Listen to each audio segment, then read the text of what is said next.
Good morning. Good morning. Welcome to another Underrated Men's Breakfast Fellowship Live. Yours, my channel is the Underrated Darkness. Yours truly, the underrated one, the number one grinder. Welcome, welcome, welcome. Um, please share this live and subscribe. That'd be greatly appreciated.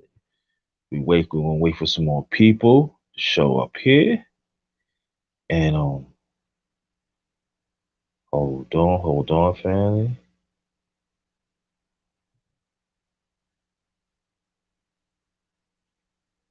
And this is men's talk. So only men that could come to the panel. Any women that comes in the chat, that'd be greatly appreciated that you show your support. Have please still support us, but this is only men's panel. Only men could come to the panel. Man's bill, but you want to support from the chat, that'd be greatly appreciated. And thanks for your constant support, black women. You know, thanks for your constant support. Greatly appreciated. Um, then we gonna wait for some more people to come through. Again, um, welcome to my channel, The Underrated Darkness. Yo, truly the underrated one, the number one grinder. This is underrated men's breakfast fellowship live. Only men could come to the panel this morning. Greatly appreciated.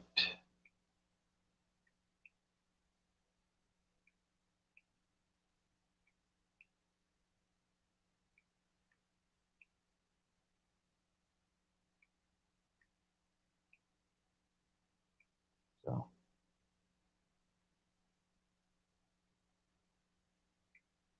so we wait for some men come to this piece.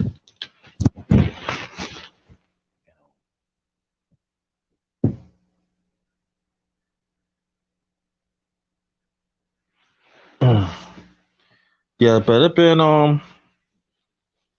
yeah, the week been okay so far. I felt a little under the weather, and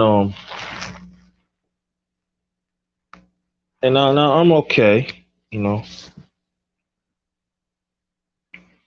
But I'm hanging in there. I'm hanging in there. You know. Oops.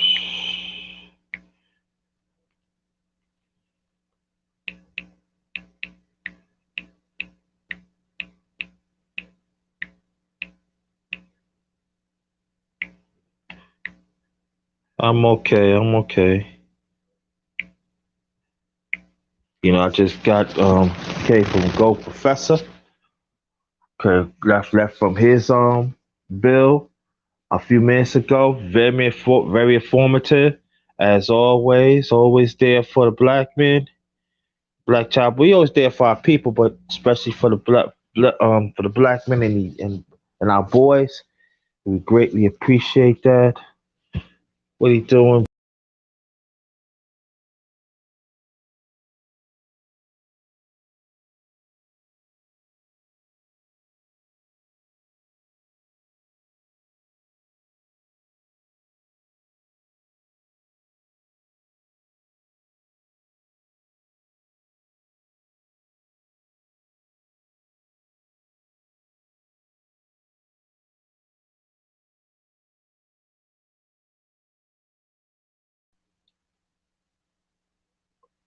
Oh, it's this shit.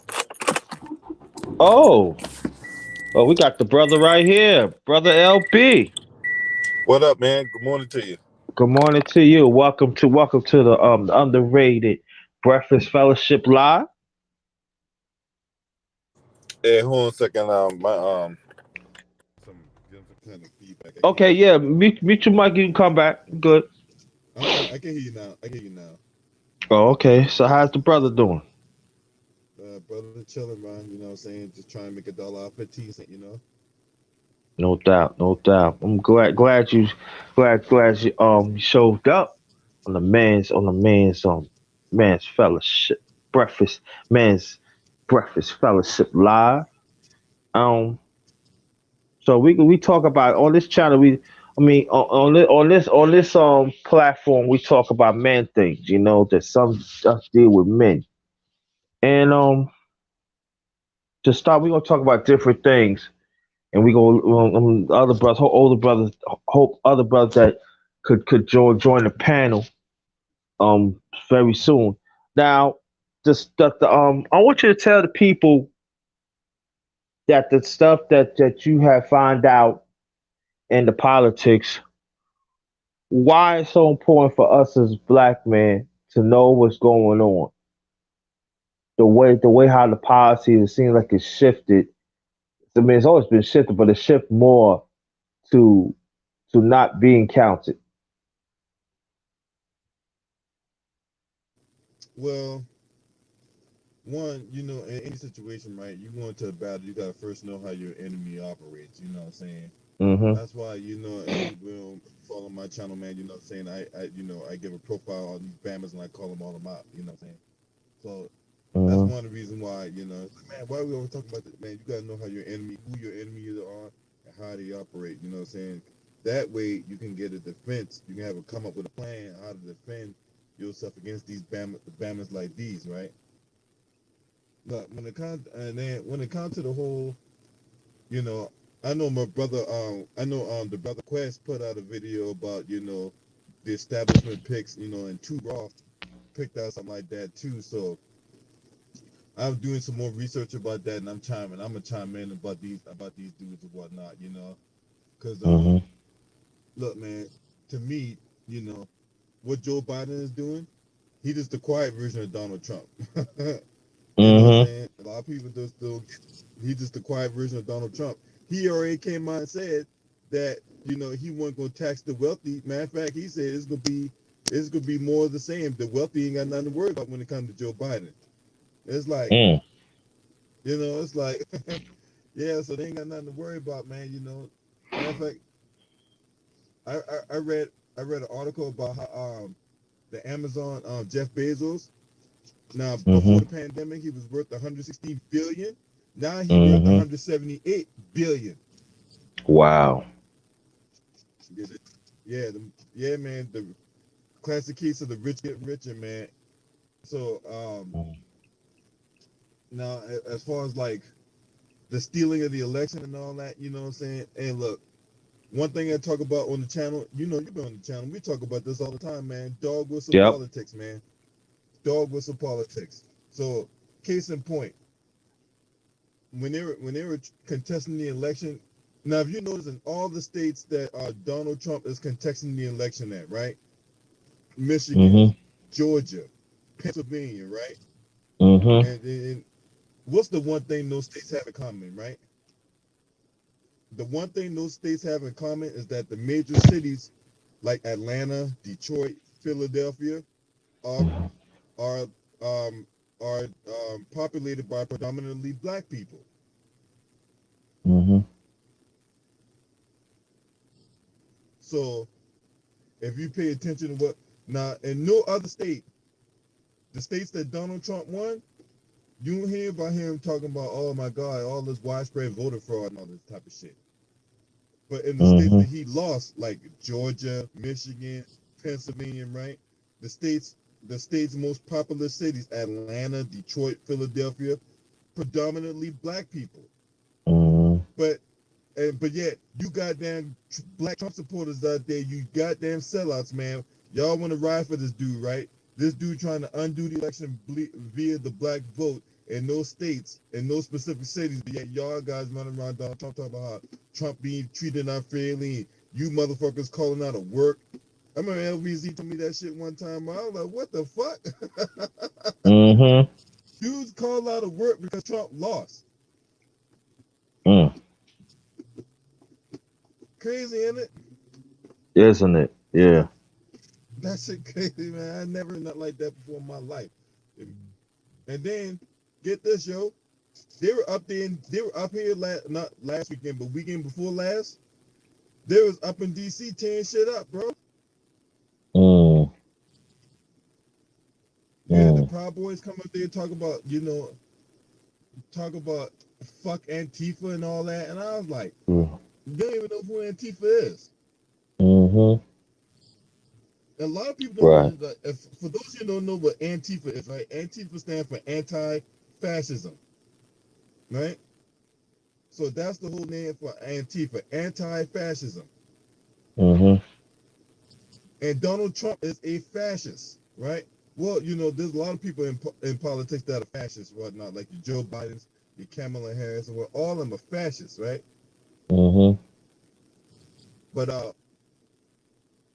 but a lot of them don't know who Antifa is until Trump mentioned it. Then it was like, oh man, Antifa's the problem here. Like, there ain't no problem. You know what? No one ever even heard of Antifa before Donald Trump ran his mouth about him.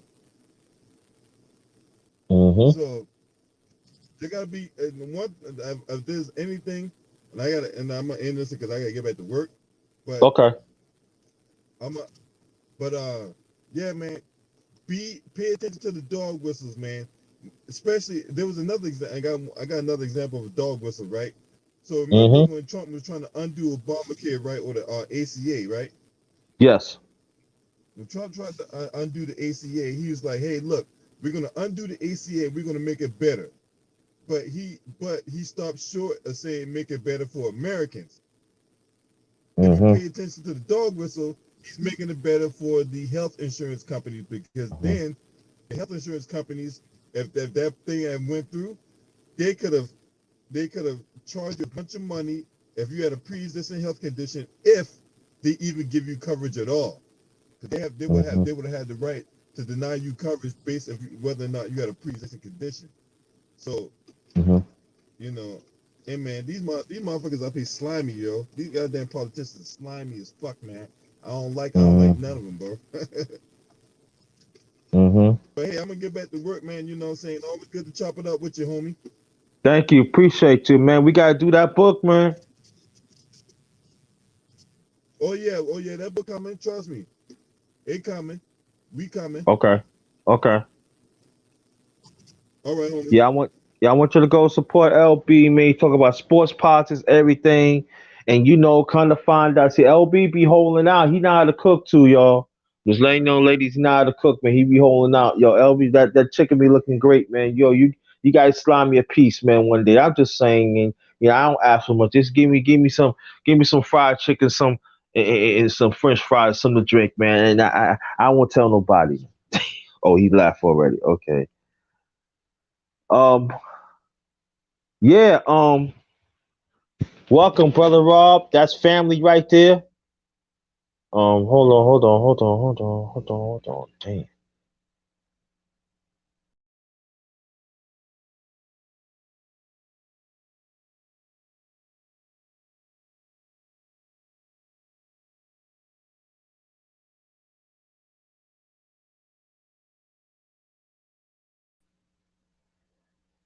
Thank you so much.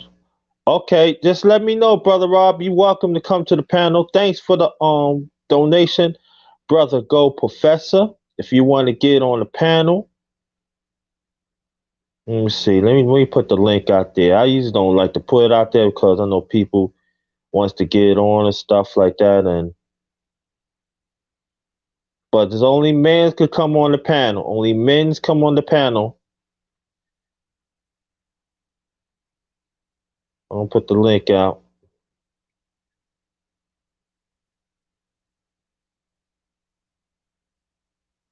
There's any match that wants to get on the panel. Thank you. Thanks for LB to show up. Thank you so much. Um, yeah, so it's very important. While you waiting for some more people to come on. Um,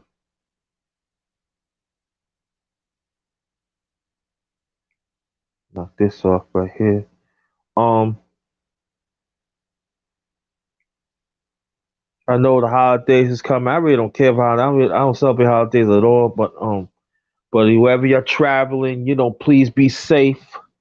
It's a lot of craziness out here, and please keep your family safe best you can. And again, welcome to my channel, Underrated Darkness.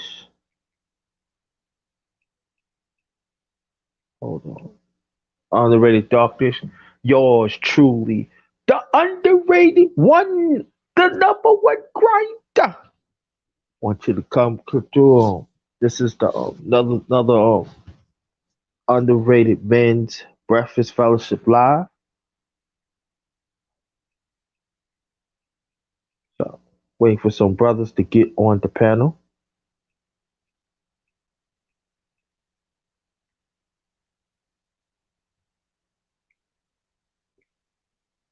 Like I said, men's only. Men's only.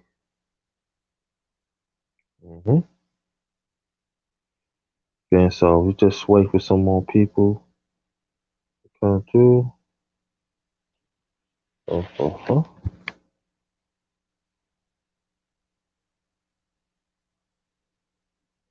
Let me read this out too.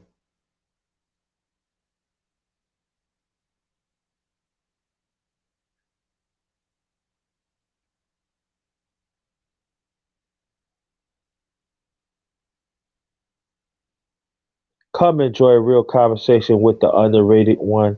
Us as the righteous ones individually. Let's make a change within ourselves and genuinely being there for each other. We all we got. Remember that we all we got. We all we got. Just remember that we all we got. Just switch up to that. That. Okay. So yeah. So like I was saying before, my I wasn't really feeling that good like kind of like beginning of the week, um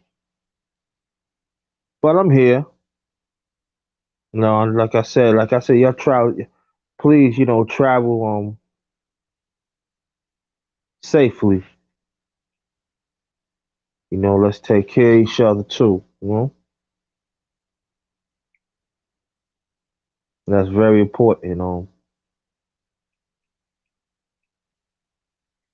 Mm. Like I said, we're gonna talk about men's things. It's all about it's all about men. Black men. It's all about care for each other and building. That's what we got to do. We got to make sure we gotta keep on building. Well, oh, Black Star Sports. Okay, I got you. But thanks for showing up anyway. Black Star. I was on. I mean, we was on this channel. I was on this channel last night. It was fire, man. We had Wall Star. You had basement basement boxing. He had the one and only Blood Sports. A Stormy B, man. I want you to those brothers that I mentioned. I want you to go subscribe to them and support. Great information out of those brothers. I said Blood Sports TV, Black Star Sports TV, and Stormy B, man. Want you to go support the brothers. Yeah, I know, go, I know. And yeah.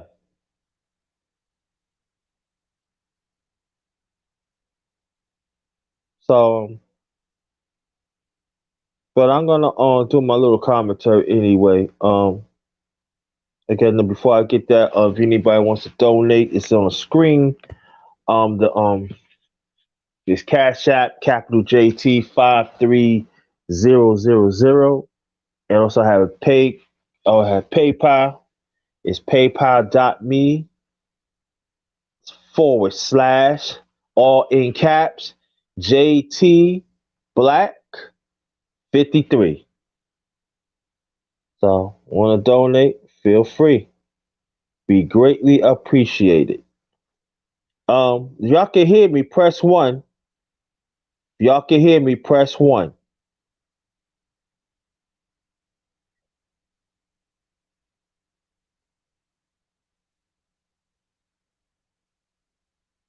Y'all can hear me. Press one.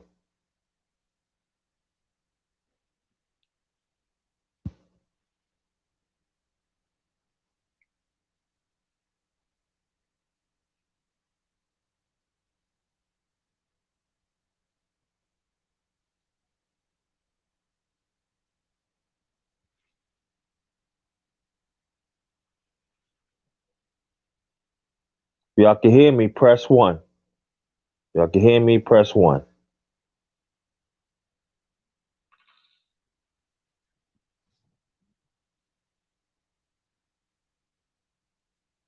Oh, thank you, my brother, for the cash app. Go, Professor. I really appreciate that. Really appreciate that.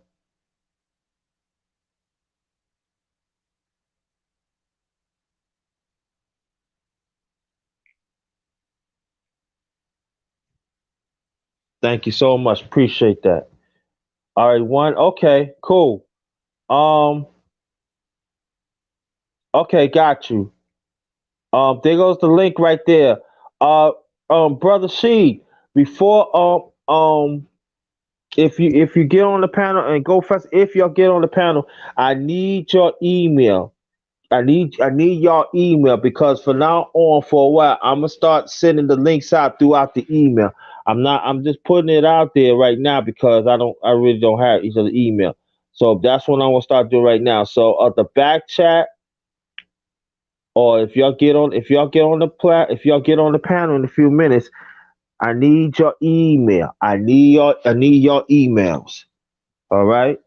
Well, I'm gonna do a little commentary while brothers is wanting to get on.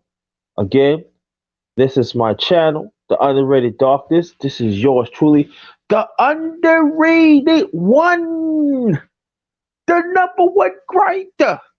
Welcome to um the Underrated Men's Breakfast Fellowship Live. And this is the first time I'll do commentary on really.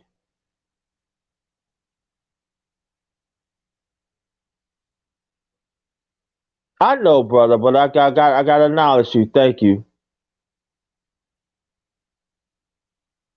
I appreciate that. I really do. I really do. Let me know that keep on pushing. But this is the first. I know. In the past, I did commentaries. I had my own. I started doing my own commentary almost 2 months ago. Matter of fact, I got to start doing more. Also, I did a sports commentary uh this past weekend on the underrated boxing talk. And I was gonna do separate, but I feel like you know. Oh, I got brother Sheed. All right, yeah. Keep yourself keep your mute because it's gonna be quick. Thank you, brother Sheed. Um, but I want to still do a little. I want to say something that before I let the brothers speak.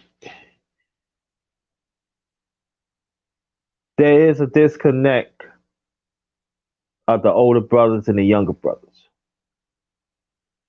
We have to find a way to meet each other. And I'm gonna talk about some young men.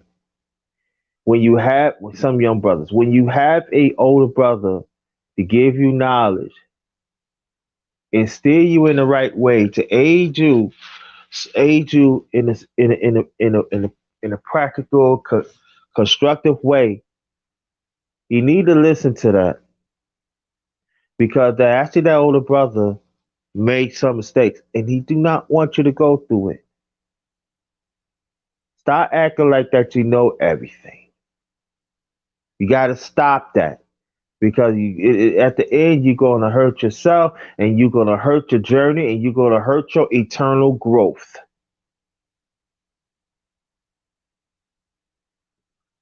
older men, older black men, as myself and others in my age were even little younger.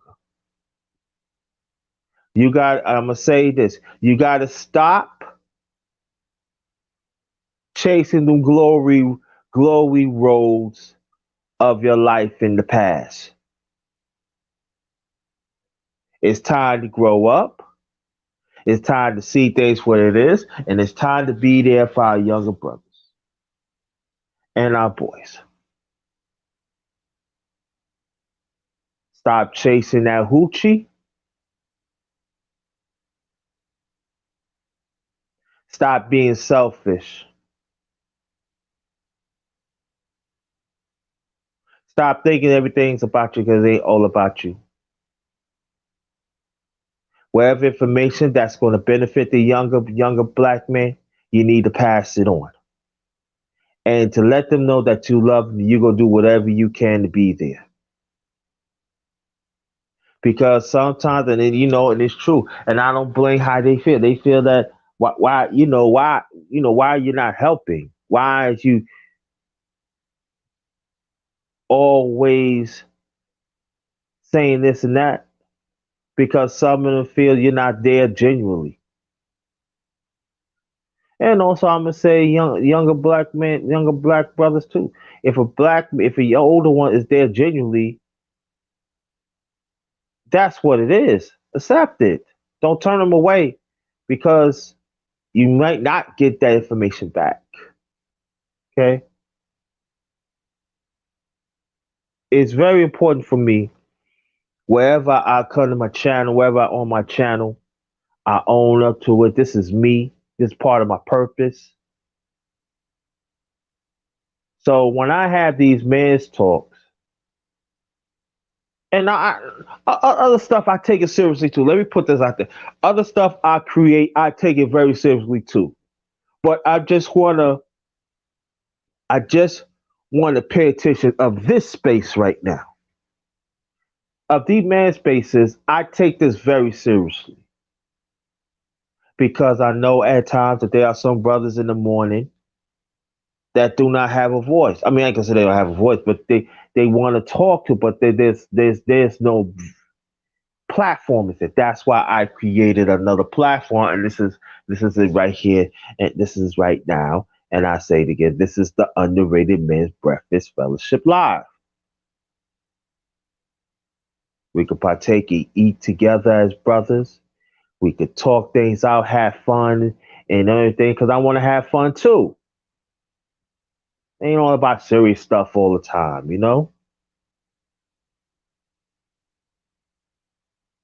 But these are the spaces that we need to take advantage of. Even other men's spaces too throughout social media, especially YouTube.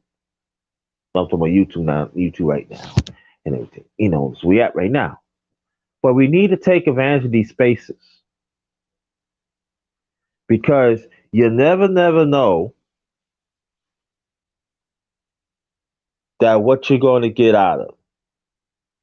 You never know what you never know that could help you.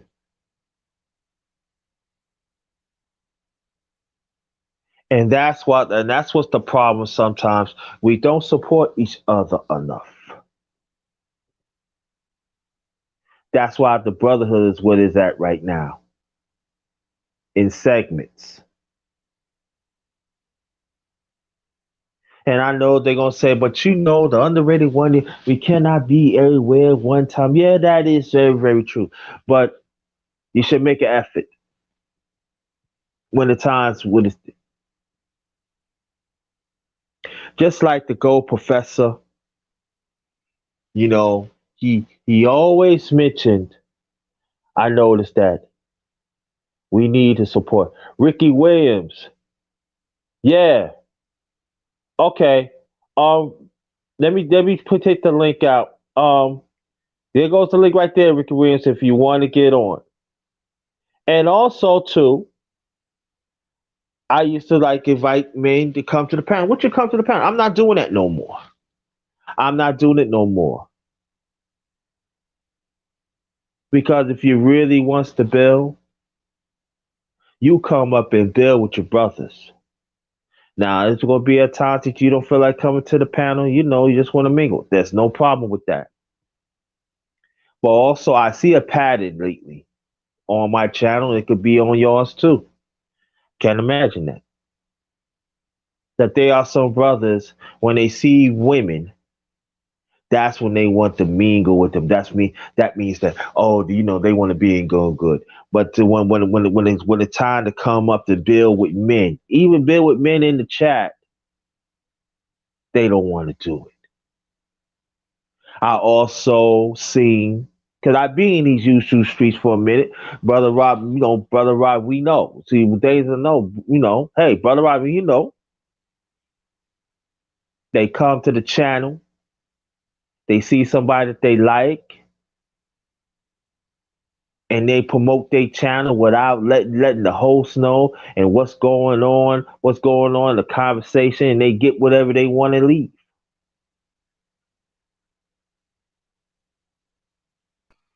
And I'm talking about brothers, the ones that just mute your mic, please. I'll let you know to unmute your mic in a few. Thank you. And these are the things that's actually happening of brothers. Matter of fact, us as a people, yes. But I'm sticking along with brothers. And we gotta stop that. Because you alienating good brothers. You alienating information that we actually could benefit within ourselves, our family, and our people.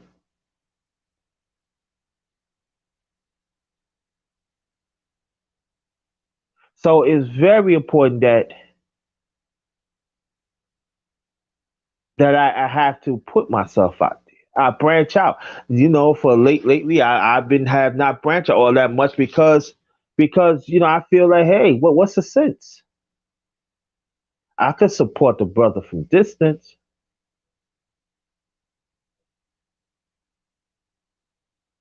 and we have to be more diverse within ourselves too. That's why I created the underrated boxing talk. And then I'm gonna get back to talk to sports again. Do sports again. Because I know sports. That's part of me too. There are some people they want me to bring back the underrated dinner and dessert fellowship. I don't know yet. I don't know. It depends how I feel.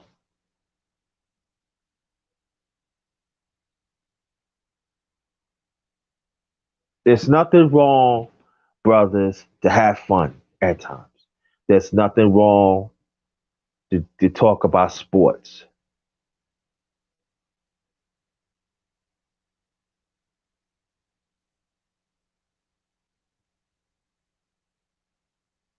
We gotta stop being self-centered to ourselves and certain ones. The only way the black man, if we're gonna mobilize and we're gonna stand strong, we have to have a strong brotherhood. If we don't like each other, that is fine. But we gotta be cordial among each other. We gotta learn to respect each other existence. We gotta respect each other information that they are producing, create and produce. We gotta stop alienate certain message.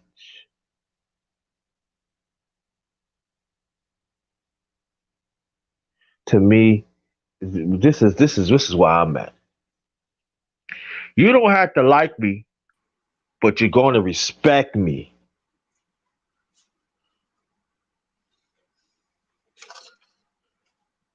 If the noise in the background, can you mute your mic, please? Mute your mic, please. Thank you.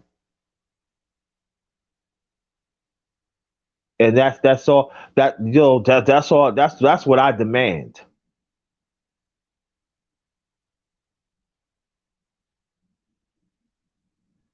You respect me, I respect you.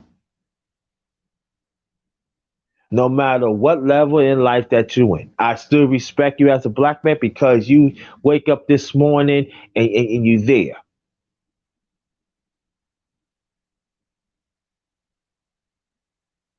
Now, not talking about the brothers on here and even the ones in the chat, but I know there's going to be some outside that's going to go over their head as they always do.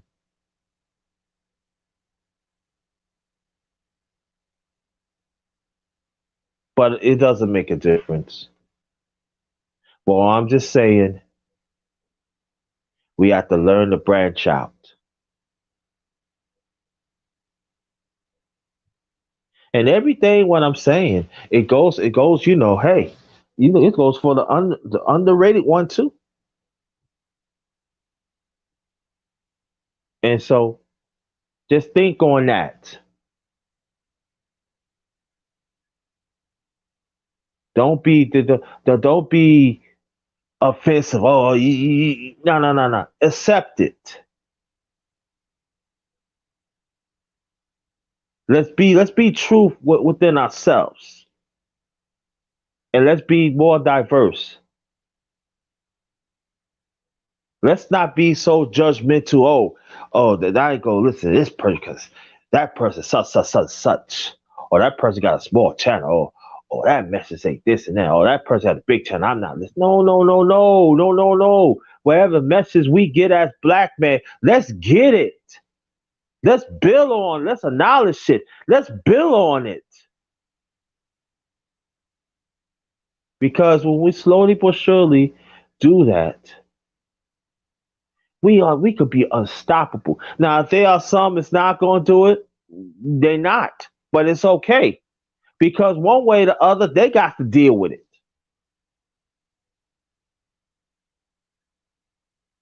Wherever times you be there for that black man, make yourself accessible. That's all. Cannot be there all the time. You can't. Impossible.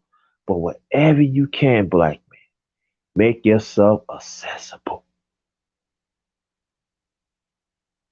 Because when you make yourself accessible, you be surprised what impact you can make another black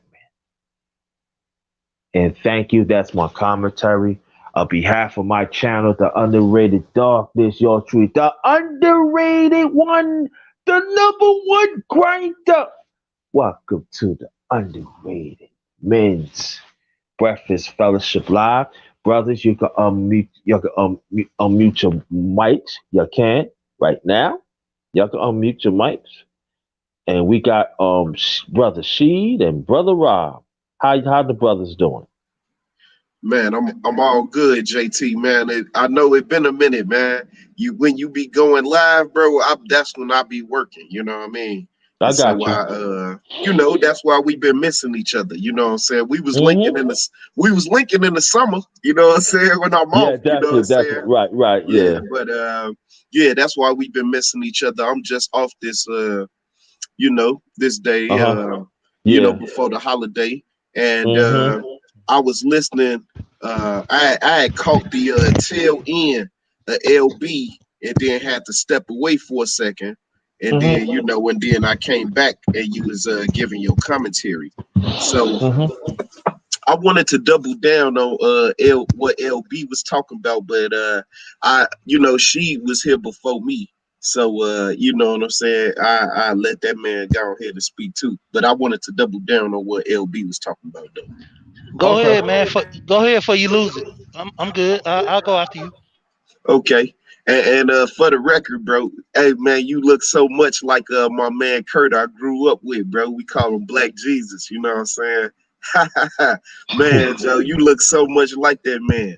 But anyway, yeah, I was listening to what LB was saying about this past election we just had with Trump losing, and you know, uh, I look at it and I'm like, wow, it's amazing how much we don't value character anymore. You know, we Mhm. we we we seem to we have seemed to move away from the value of nobility, somebody being a decent and upright person. That's no longer valued. The only thing that is valued now, it seems like, is what I can get out of something. You know, Mhm. I remember when we was doing the dinner and dessert. This is before all this red pill talk and you Mhm. know Yes. all of it. You remember, bro? We used to have Yes. 30, Yes. 40 people in the stream, and we Tell them, wouldn't Rob. talk. Rob, We tell them. wouldn't talk about. They don't believe me when I said stuff like that. Tell them. Yeah, yeah, we had 30, 40 people in the stream. Brothers was building on what we was doing in the community, and we was talking about linking up. We was gonna have I don't know, like something in Atlanta. We was trying to find a common place to link up, and everybody was supposed to go there. And then Mhm. and then this red pill talk and black woman and gynocracy and oh man, bro, and we fell off from there. If everybody would just be honest with themselves and just admit that this MGTOW, red pill talk on YouTube and black conscious YouTube, that was the splitting point right there. You know, we was coming off the heels of young Pharaoh talking about the Madu Netta has not been translated, you know what I'm saying? And then that red pill talk came, and that right there was the tipping point, if you will, in terms of this divide that we are in right now in Black YouTube. We was together. You know, people would go and listen to Sinetta, and then they'll leave there and go and listen to Amadi, and then they'll leave there, and then we'll come over here. You know what I'm saying? Then we'll be on DS1 channel. You know what I'm saying? But like now, if you look at Black YouTube, bro, we so divided, and it's over talking points. Talking points. Well, the message, JT's message has not changed. We need more unity. We need to respect each other's existence. See, um, respect. Respect a funny thing. You see, people think freedom and respect don't go together. They go together like peanut butter and jelly. And I give y'all this analogy, and then I'm gonna shut up, right? Of course, you can see I got a lot on my mind. I just, I don't get a chance to Mhm. get on here and let it out because, you know what I'm saying? I'm always working. You know what I mean? Mhm. But the analogy I give, let's say, for instance, you on a plane, right?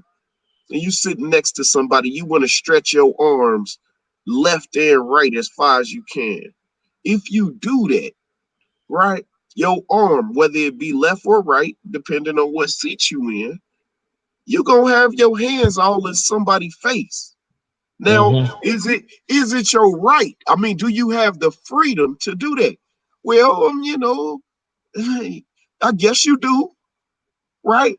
But once your hand go all up in my face, cuz, you see, then the Mhm. consequences come. You see? Mhm. So is that real? Is that real freedom? Is it? Mhm. You have to respect someone's existence right next to you. So maybe you want to stretch your arms left and right, but maybe you need to stretch them straight up, straight out, Mhm. just to let the person next to you know that I see you, brother. I see you, sister. You see? And although I need to stretch my arms, I'm not gonna stretch them in your face. And I'm hoping that when it's time for you to stretch your arms, Mhm. that you're gonna follow the example that I set.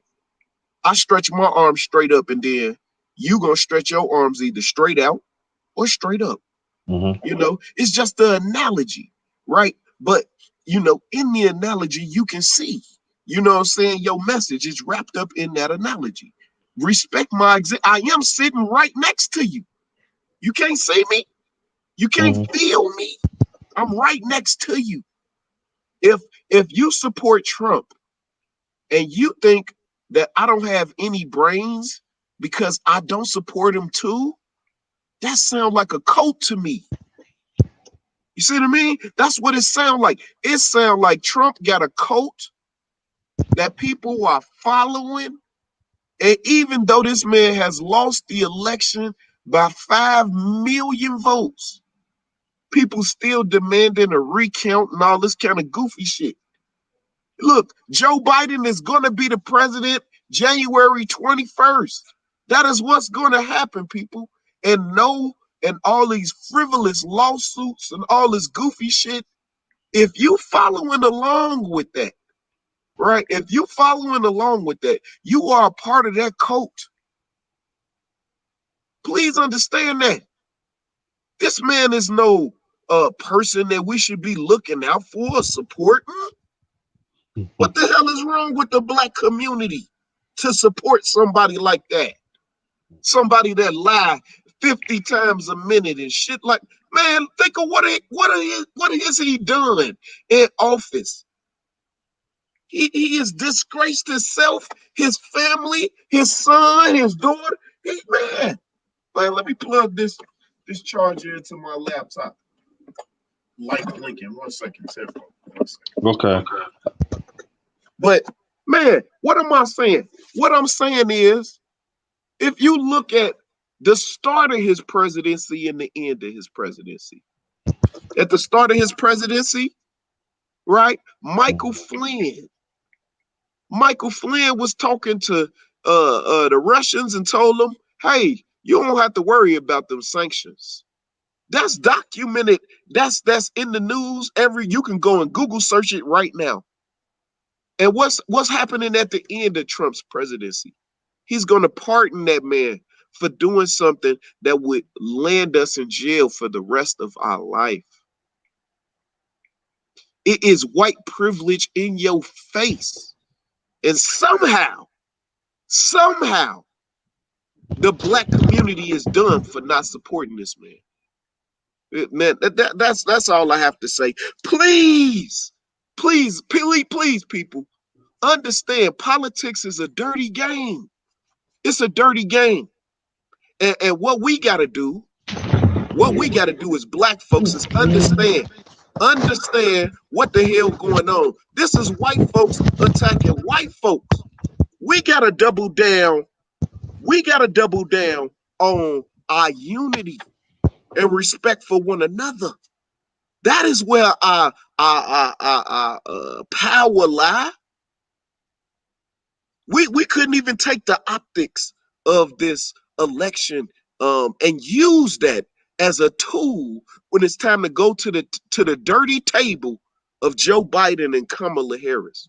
You know what? Let me make this point real quick. I was gonna shut up. Let me make this point real quick. We know what Kamala Harris did while she was in office. We know that Joe Biden famously passed that 94 crime bill and called us super predators. This is highly documented, and this was a talking point that people was using on YouTube to make it seem like you would be an idiot to vote for Joe Biden and Kamala Harris. Don't you understand that's a Trump card? And we didn't won the election in Philadelphia and Georgia for these people. And so now that the black vote delivered you the presidency, don't you see how that's a Trump card? Look at what y'all did to us in the past. We delivered y'all this election. So now do something for us tangibly. That's a Trump card. But because of our political ignorance, we can't use it because of our divide in our community. We can't use that Trump card. The irony, the irony of people supporting a man that said, "Oh, this thing gonna go away." This COVID-19, it's gonna go away around Easter. All you gotta do is go back and look at the shit. He told Bob Mm. Woodard. He told Bob Woodard, "Oh man, I know how dangerous this is." Right? That's what he told Bob Woodard. Right? And then he on the news telling us it's gonna go away. Man, he killed 250,000 people. Man, look at that. He killed 250,000 people, y'all, with that message. You don't think that hurt him in the election? I don't know what to say other than, people, all this conspiracy theory talk. Look at what actually is happening. Look at what is actually happening. Mm. The political landscape, this shit is a landmine for Republicans. We might be witnessing the end of a political party. The Republicans, how are they going to recover from this? Do you see? And when somebody is weak, this is what Sun Tzu say. Where they weak at, you attack them there. You make them think they strong, but you attack them there. Man, we just gotta Yeah. we need to listen to the people who actually know what they talking about and stop with all this conspiracy ass talk. Man, I mean, it's so damaging. It's so damaging that it's literally splitting black families. Look, in That's AM crazy. chat, I took a picture of it. In AM chat, uh, uh, there's a young man. You can clearly see he's probably in his 20s. He said that he looking at his mama them sideways. His mama. He would listen to AM and take his advice over his mama, his family.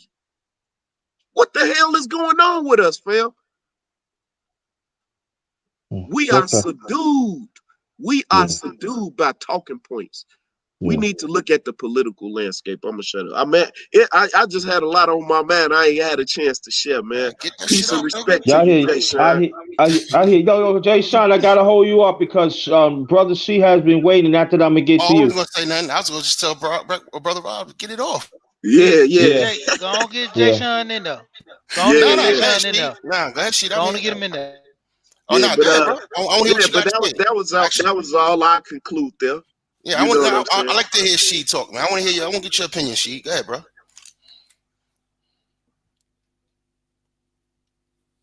Oh, he must be doing something then. Um, only disagreement I have Yeah, with you go on. ahead. Yeah, I'm doing something. Go ahead. Go ahead. Okay, hey Rob, Yeah. the only disagreement I have with you right now. Hey Rob, come back on real quick. Because I'm gonna throw a question at you. The Yes, only, sir. I'm here, good only brother. thing I disagree about is the Republican Party being over. The reason I say that is because what happened the day after the election. You know, the grin on McConnell's face. I said this on X panel, and I want brothers to understand this. The Republican Party got more out of Trump in 4 years than they got out of 12 years of Reagan and Bush.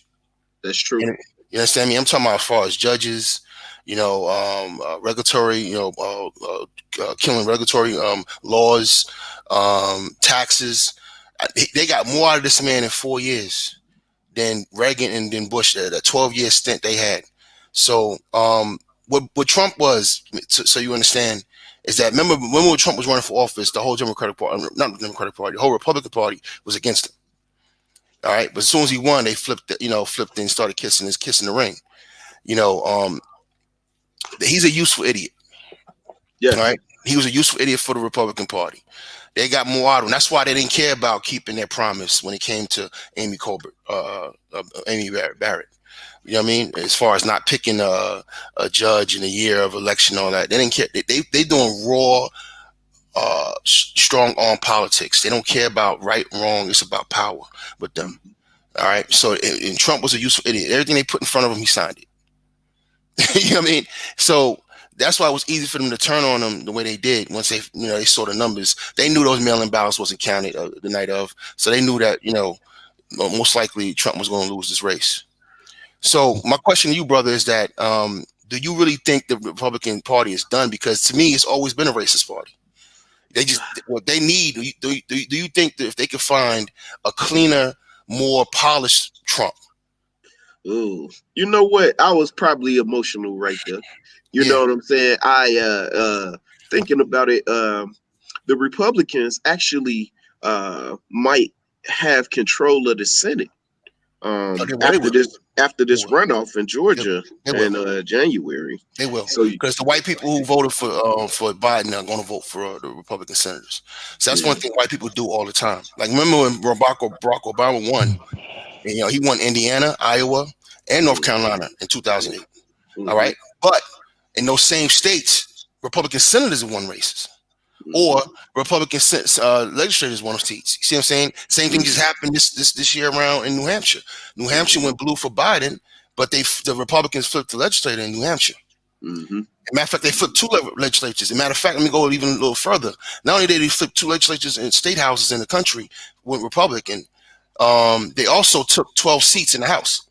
yep, So, yep, see what I'm saying? So they know how to split their vote. So when I went to X channel, I said, look, this is the best position for black men and black people as a whole, because mm-hmm, the Democratic Party is trying to replace us with immigrants. They're trying to figure out a coalition over there that it is not, that minimizes us. So yeah, we helped them out in Philadelphia, we helped them out in Georgia, but look what's happening in Georgia. They're gentrifying Georgia as they speak. mm-hmm, As we speak. So what happens in gentrification, real quick, is that you take all the black people from the city, you push them out to the burbs. So that's how you get Gwinnett County. Gwinnett County is going blue now because you put a bunch of niggas out there who are going to just vote, in lockstep with the Democratic Party. Meanwhile, in Atlanta, they're moving in whites, liberal whites, and they're moving in Hispanics who now are beholden to the Democratic Party. You understand me? So that mm-hmm, stays blue, and that's how they did Virginia. mm-hmm. All right, Jim. When Yeah, I first moved to Virginia, Virginia was a red state when I first got to Virginia in '98. yeah, And you know what I mean? It was a red state. Now it's a blue state. You see what I'm saying? So mm-hmm, I'm telling you, all those people from DC that were gentrified, they pushed them out into places like, I'll give you an example, like Woodbridge, Virginia, Prince William County, right? They yeah, call it Hoodbridge now, Rob. mm-hmm, mm-hmm. You know what I'm saying? So, Yeah, and I got a homie that stay in Richmond now. You okay, know, yeah. yeah, And that's all yeah, they need. All they need is North Virginia. They pushed all those black people out there to penetrate into Republican counties. And I'm in Stafford County, which they penetrate into Stafford County, which is the first county in Virginia that goes red from Northern Virginia. Okay. mm-hmm, And mm-hmm, they're penetrating into that shit right now. They're penetrating into Stafford County and Fredericksburg County. All right, mm-hmm. that's what they're penetrating into right now. This is how they do it. They gentrify, but the Democrats are not our friends. See, we in the rock between a rock and a hard place. Yeah, That's why I said on X channel the best thing for us would have been to come out in mass numbers. Black men coming out in mass numbers. Why? Because we need to show that we're willing to vote and we have the numbers that matter. And we needed to target certain places. So we needed to turn out in mass in Pennsylvania, Georgia, North Carolina, South Carolina, and Michigan, where we have numbers.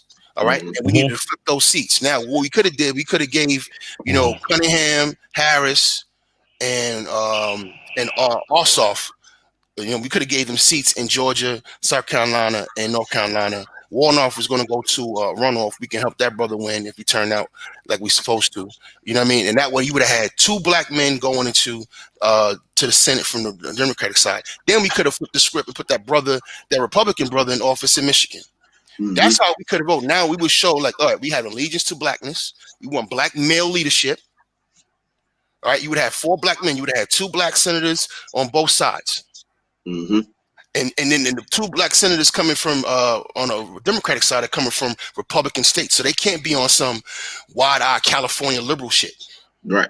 All right. Right. You know what I'm saying? They gotta be what we consider a Manchurian candidate in a way. Yeah, they gotta be more centrist, you know what I mean, in their rhetoric and their votes. Exactly. You know what I mean? If they especially when they get the seat. You know what I mean? So this is a strategy we should have had. And then for the top of the ticket, we should have vacated the top of the ticket.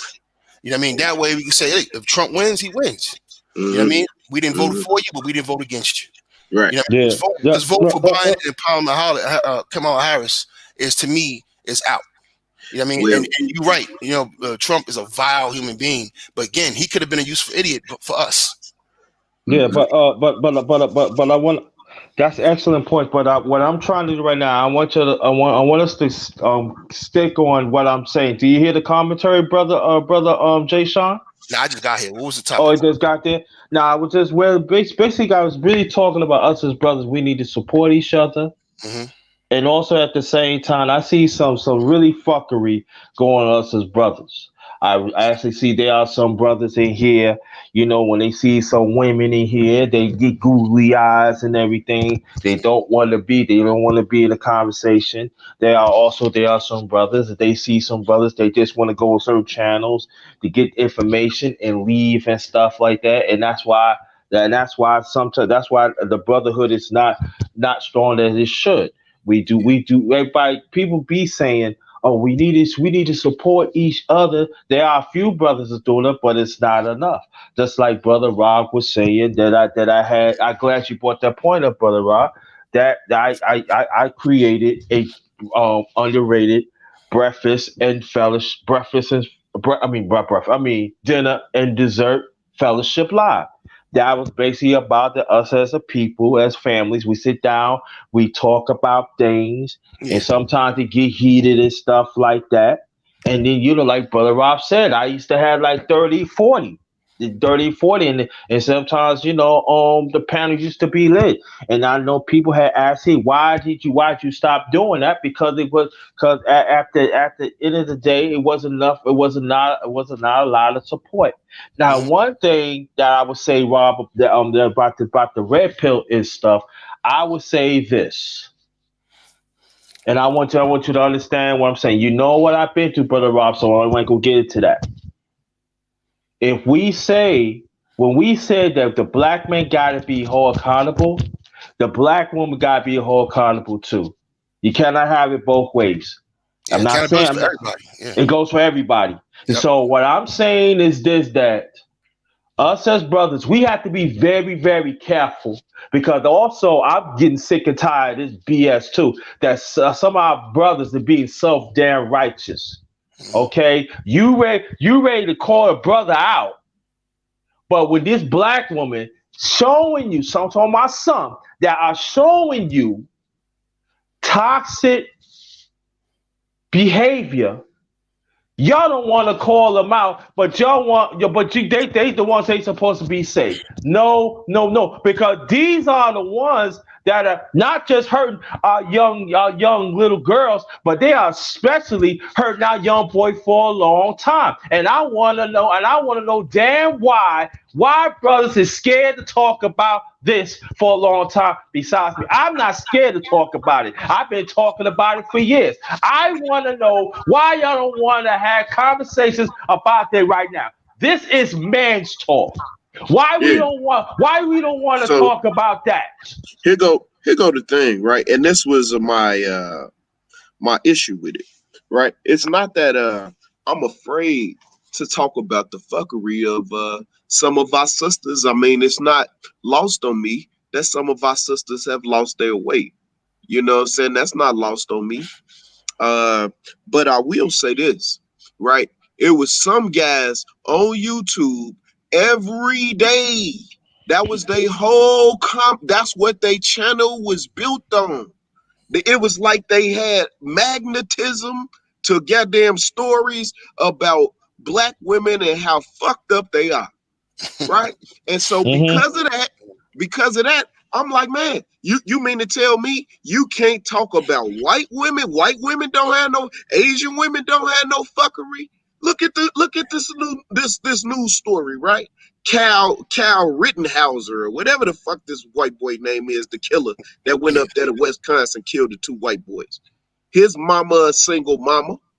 Ain't Hmm. nobody did a story on that Yeah. shit yet. Yeah. Man, most of the Yeah. Yeah. single mothers in the country Yeah. are white. Ty, Yeah. Yeah, Mostly ain't white. nobody Yeah. did no City, story on the white woman who Ty City allowed did a her story on it. son to go across state lines, One at kill a two time. One at a people, time. kill two people, and she didn't even know where this motherfucker was at. Ain't nobody did no, ain't nobody wrote her, ain't nobody said a thing. Yeah. You heard me? Chirping like a man. Hey, bro, where that story at? And Ricky Schroeder and dude that created My Pillow. They the two that got him out of jail. Yeah, so was school Mm-hmm. motherfucker. Yeah. Yeah. What else stories at, bro? Can I give my open statement? Yo, go ahead, Y'all, go ahead, yeah, bro. hey, Go ahead, see. y'all killed all the topics I want to talk about. Yeah, but No, no, I go was ahead, no, work. no, no, No, you good? No, I was just working, so I couldn't jump on. no, But cause I want to jump in after you. I want to jump in some things too because it has to be addressed. It has to. But yeah, when I'm going to continue. Go ahead, go ahead. yeah. But the deal with that dude Cal, his mom, the one that drove him there. I heard all this story from Ty City. See, a lot of people don't go over there because Ty not on that fuck these women topics. And he's talking about everybody. He's talking about in general everything. See, the plight of the manosphere get pushed throughout where we want to go over here and hear how bad these women are. Like I always say, we know these women are fucked up. Let's work on ourselves on making ourselves better. Mm-hmm. We're gonna talk about them from time to time, but let's get the brothers together and start talking about finance. Start talking about life insurance. Like I always tell people when I jump on any channel and I started on mine. Dude, all y'all dudes out here, go get some life insurance. If you ain't got no kids, go get some where you can pass some money down on to your family members. Because it's always known that when one of us or our women die, it's a reset. We come back from zero. Our kids, they either putting up money to bury us, or if they get the money to bury us, they sit there and they don't have nothing because you didn't pay the house off, or you don't have no assets that you leave to them. Hell yeah, you can go get the mama sofa, the 65-inch, 75-inch TV, but how much of value is that when the damn TV go out or the damn legs on the sofa break or something like that? We're not giving nothing to actually give generational wealth to the next generation. So Mm-hmm. speaking on to that, even with the voting, that ties into what we're talking about right now. Like I told people, I admit I voted for Trump. I didn't vote for him because he was the best candidate. I voted because all these retarded ass dudes were damn what they ass hurt or whatever they call it, that they was mad and they want to show their support for Trump. You just not became a Republican. Half of these motherfuckers out here talking about shit like this, they ain't went down there and registered as a Republican Yeah, it's because you're gonna fanboy put your shit. money where your mouth at. You're gonna They're put being your money where your fanboys. mouth at. They're being Yeah, fanboys. all it is. Mm-hmm. Fanboys. You know what I'm Right. saying? When it come down to it, as men, as a collective, that's why I went down there and voted because I knew there was no damn chance Trump gonna get in. Trump went down and fucked everybody over, kicking people out the White House, firing people left and right. You know, Yeah, in the yeah, end, how you gonna make friends when you need them, but you treated them like enemies the whole time? yeah. He Of had the course he gonna government be gone. fucked up. He had the government. I mean, Exactly. I'm in Yeah. government. I work in government, so as an insider, I'm here to report back to my brothers and let you know, hey, Mm-hmm. this shit is very unstable, JT. Very unstable. Yeah. And I'm Mm-hmm. Yeah. overseas You right and now, and not DC only talked that, about that. it's unstable. It's that we look crazy to the world right now. When I see white people, white Americans losing respect abroad, Mm-hmm. we got a problem. But see, this is what I'm saying, Jason. Right? They was talking about I was passing through different channels, right? And they was people, these brothers actually talk about the government. And then, matter of fact, it's about 3 months ago, I said I know a brother right now that work for the government. So you know what I'm saying. So where is you talking, yo? I said, I can get in contact with it. I was thinking about you, Jason. I said I can get in contact with it, but I know it was late where you was at when I was at. But I'm like, y'all really don't know how it goes down in the government, man. Y'all don't I don't really have a don't clue. know. I don't I have a said, clue. Yeah. y'all don't have a clue how we really look. And it's How, okay. You how, know why? You know what? You know why, JT? Because I don't know what goes down at a nuclear facility. I never worked there. mm-hmm, You feel me? I don't know what goes down in in the editing floor, at a Star Wars, production. I never been there. That's not my expertise. But when it comes to procurement and the politics of DC, I know that because I that's what I, lived there that, for that 20 see something that years. You see, know what I see, mean? see I'm in that. that's what I see Yeah. that's what I'm saying. That part. That's the part I'm saying. Y'all really don't know the part. I Yeah. know a brother that deep into it that he could tell you. Oh, see that's the problem. Yeah. We See, run our mouth too much instead of understanding. No, if there's something that I don't know, I'm gonna go to you. There's Yeah, something I shut the don't know fuck up. Yeah, about. that's what it well, is. It's like, see, yeah. look, That's what bro. I'm on. That's what I'm all about. You Yeah. know what I What mean? the issue is, our people don't understand that politics and business go together. Yeah, it's the same. Uh, Yeah, the there, same, there, right. there is Mm-hmm. And equity. There is equity in procurement. And our uplift is in the hands of contracts, creating employment for ourselves, be Mm-hmm. actually becoming competitors in emerging markets. You know what I'm saying? Creating some type of revenue stream that cannot be stopped. It doesn't matter if it's a recession or a depression. You see, Mm-hmm.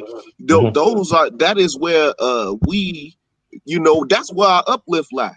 If it was left up to me, because that's where I'm pushing the kids that I work with, I'm pushing them towards green technology. I'm pushing them towards efficacy and energy. You see, because though if you have an idea on how to create a better transformer, you are valuable to the world. You know what I'm saying? Not just valuable to your people, but to the world. You know what I'm Mm-hmm. saying? And so, hey, I go with the old folks saying, charity start at home. Mm-hmm. Right, exactly. Yeah, exactly. Let me get this announcements out. Welcome to my channel, the Underrated Darkness. Yours truly, the underrated one, the number one grinder. Also I do have Cash App. It's $ capital JT 53000. Also, I have a PayPal account. It's paypal.me. Also, in caps / all in caps again, JT Black 53. Support your interest. We got our brother Jay Sean, longtime brother Jay Sean. Longtime brother Rob, brother Rashid. We building right now. Any brothers that wants to get on, I put the link in the chat. Usually I don't usually do that for now because lately, baby, I'll be having some fanboys and some sweet quarter water boys be coming through, and I had to cook. I had to cook them. I had to cook them. So that's what I'm saying. Like, but yeah, I had to cook so them. quarter waters are already sweet, so it's sweet. Yeah, yeah, I'm just being nice. I'm just being nice. You know I what I got you. I mean? got you. But you know what I'm saying. So I don't want to go, brother Rob. You know what I'm talking. I don't want to go that route no more. Cause if Yeah, I'm going, cause I'm gonna cook you, I'm gonna bury you. There's nothing you can do about it.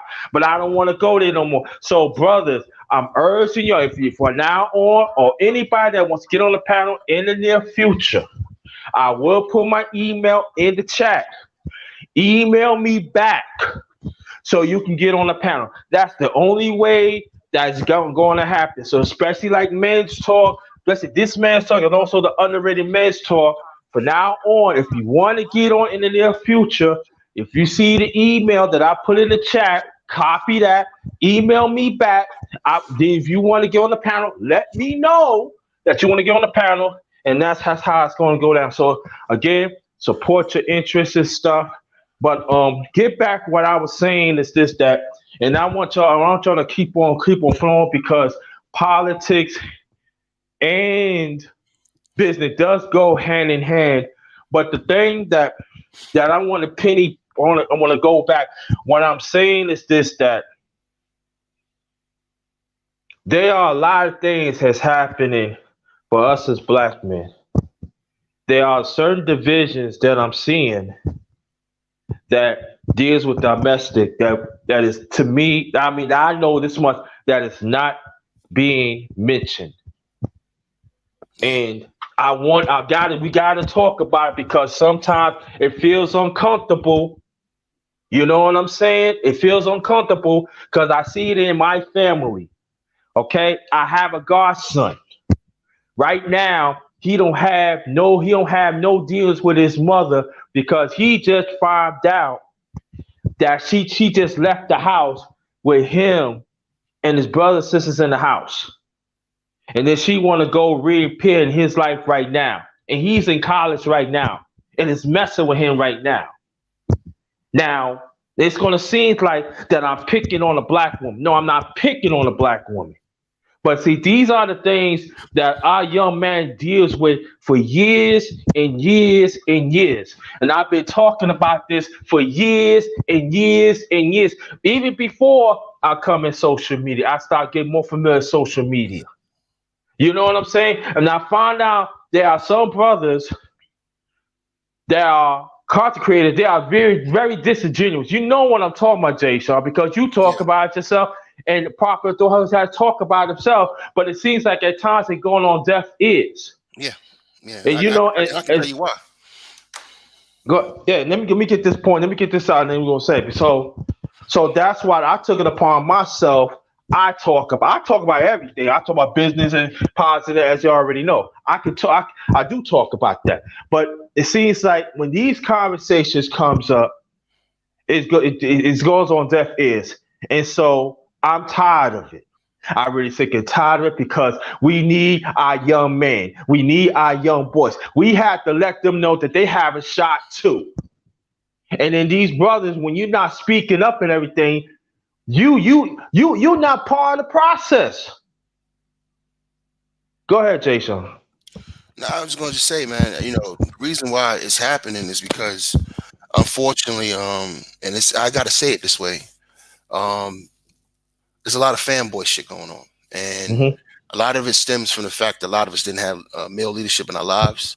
Hmm. So, for some reason, we live vicariously through these social media spaces. I mean, and when somebody's talking the way we like, and if it pulls on an emotional thread, you know what I mean? Then we can be fun. We get enamored with that person, we like what they're saying, and it becomes what I call YouTube church. But it's no Hmm. different than what's going on the women's side, right? So you go to, Hmm. some of these other women channels, and it's black men, dusty black males, and all, and you know what I mean? And all of it's based on, all of it is pulling on this bitterness that the women have. All right, it's Hmm. pulling on their emotions. You see what I'm saying? And that's something we have to get away from because when look, I'll keep it clean. I've stepped away from certain people in this space, as y'all know. You know what I mean? I've been in this space for a long time, but I had to step away from certain individuals because I started seeing who they really were. You know what I Hmm. mean? And here's the blind spot, JT. Take a brother like you. You came here to fellowship. So what you're going to do, right, is you're going to give every brother a chance, even if he does something you don't like or say one thing you don't like, you still going to rock with him because you're going to try. You trying to fellowship with brothers. You're not trying to cancel a nigga just because of one little thing, right? Right. You know what I mean? So you trying to fellowship, and that's the blind spot. So it's not everybody being a fanboy. Some cats are here for the right reasons, some are not, and that's what we're dealing with right now. I will say this: me personally, going forward, there's no more diplomacy with me. Hmm. This year showed me, that we got brothers out here who only care about themselves. Hmm. They care about attention. They're attention whores at best. At Hmm. worst, they charlatans trying to make money off the ignorance and the emotionality of our Hmm. brothers. That's not something we should be playing with. We should be, like you said, we should be building black men up. You know what I mean? We should be teaching each other. Each one teach one. There's a lot of times I don't never come down in chat rooms. I just listen to brothers talk. Hmm.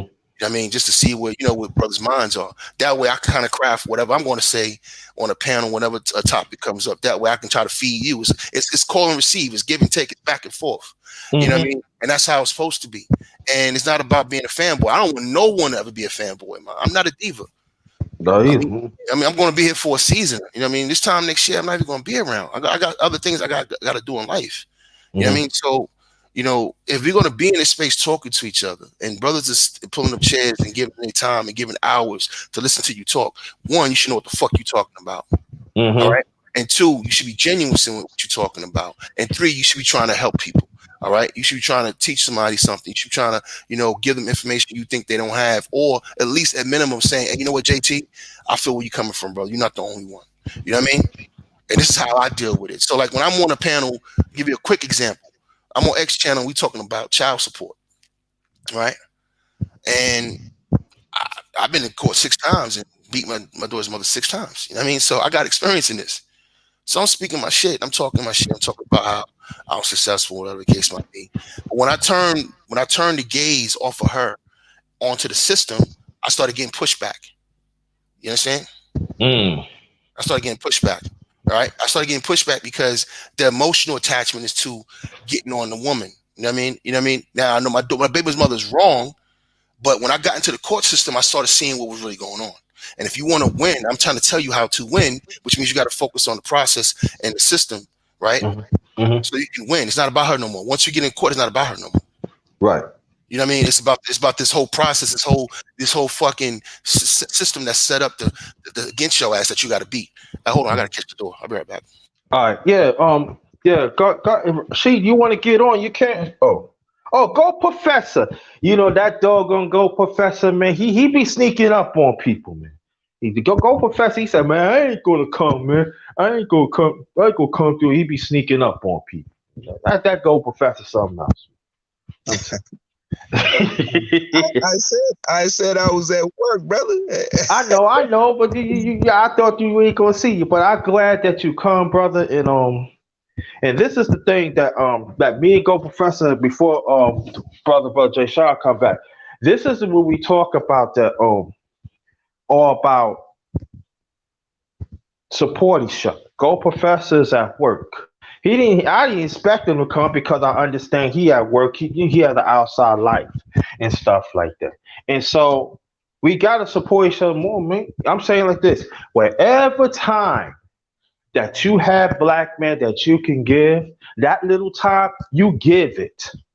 You do the best you can, you give it. Because I'm telling you, it's another black man that needs to hear. And see, and that's the thing that sometimes us as black men we take for granted. We really do. I take for granted. That's why I do what I do, because I know that there are other brothers they need to hear. They probably need to hear something from me, how to help them. And at the same time, we building each other too. We can gain information to impact our lives. There's nothing wrong to be selfish among ourselves, black men. So that's what I'm saying. The Gold Professor say, Brother Robin is on the way, and Jay Sean, her brother, yeah, he probably so he coming. Excuse me. We gotta support these spaces, man. In these spaces, we have to understand there are certain conversations that has to be dealt with that feels uncomfortable. But I would say this, and I'm gonna say this wholeheartedly, black man. If you say that you respect yourself, if you respect another black man, that means that comes with it is our young brother. I'm talking about the brothers of my generation. You say that you respect, that means we got to do whatever we can to protect our young boys. And sometimes there are certain conversations that is hastily happening that we feel uncomfortable. Embrace it because they're looking for us to help them. Because a long time they have been thrown away. And I'll be right back. Keep the conversation going. I'll be right back. Yeah, I want to say that it is important that we have these conversations. I constantly say on my channel that it is not only about me. I make it a point to say that, and I put the work in to make sure I uphold that statement. I put the work in to uphold that statement. I come to JT channel, Underrated Darkness. I always say support and subscribe to Underrated Darkness. And I make it a point to say, thank you. I am thankful and I am courteous. And this is me putting in the work.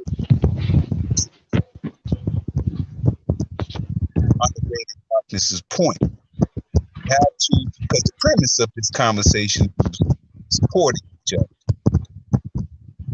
And I make it a point to support. I'm at work now, right? And I still find that moment to come in and support Underrated Darkness. If I got a few dollars that I can give that won't imposition me, well, I'm going to invest that. I'm gonna shoot it to those people who are about the plight of the black man and his family. So I'll shoot that Cash App. I'll shoot that super chat, because to me is investing in a direction. I'm about that. I don't just say, hey, support. No, I put the work.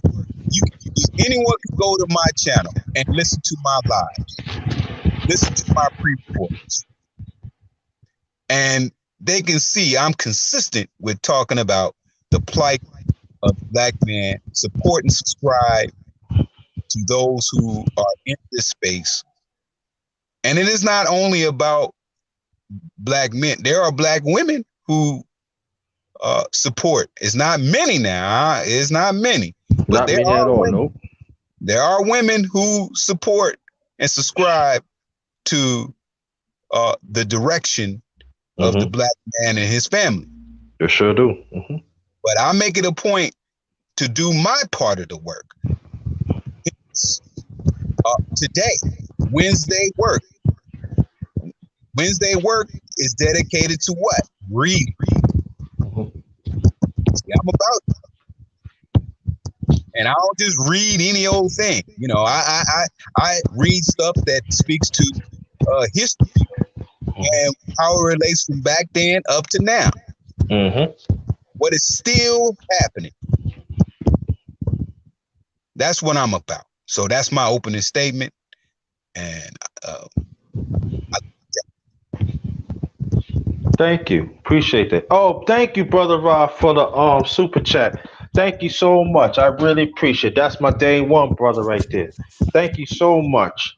Thank you so much. And go professor, thank you so much. I appreciate that. Appreciate the donations too.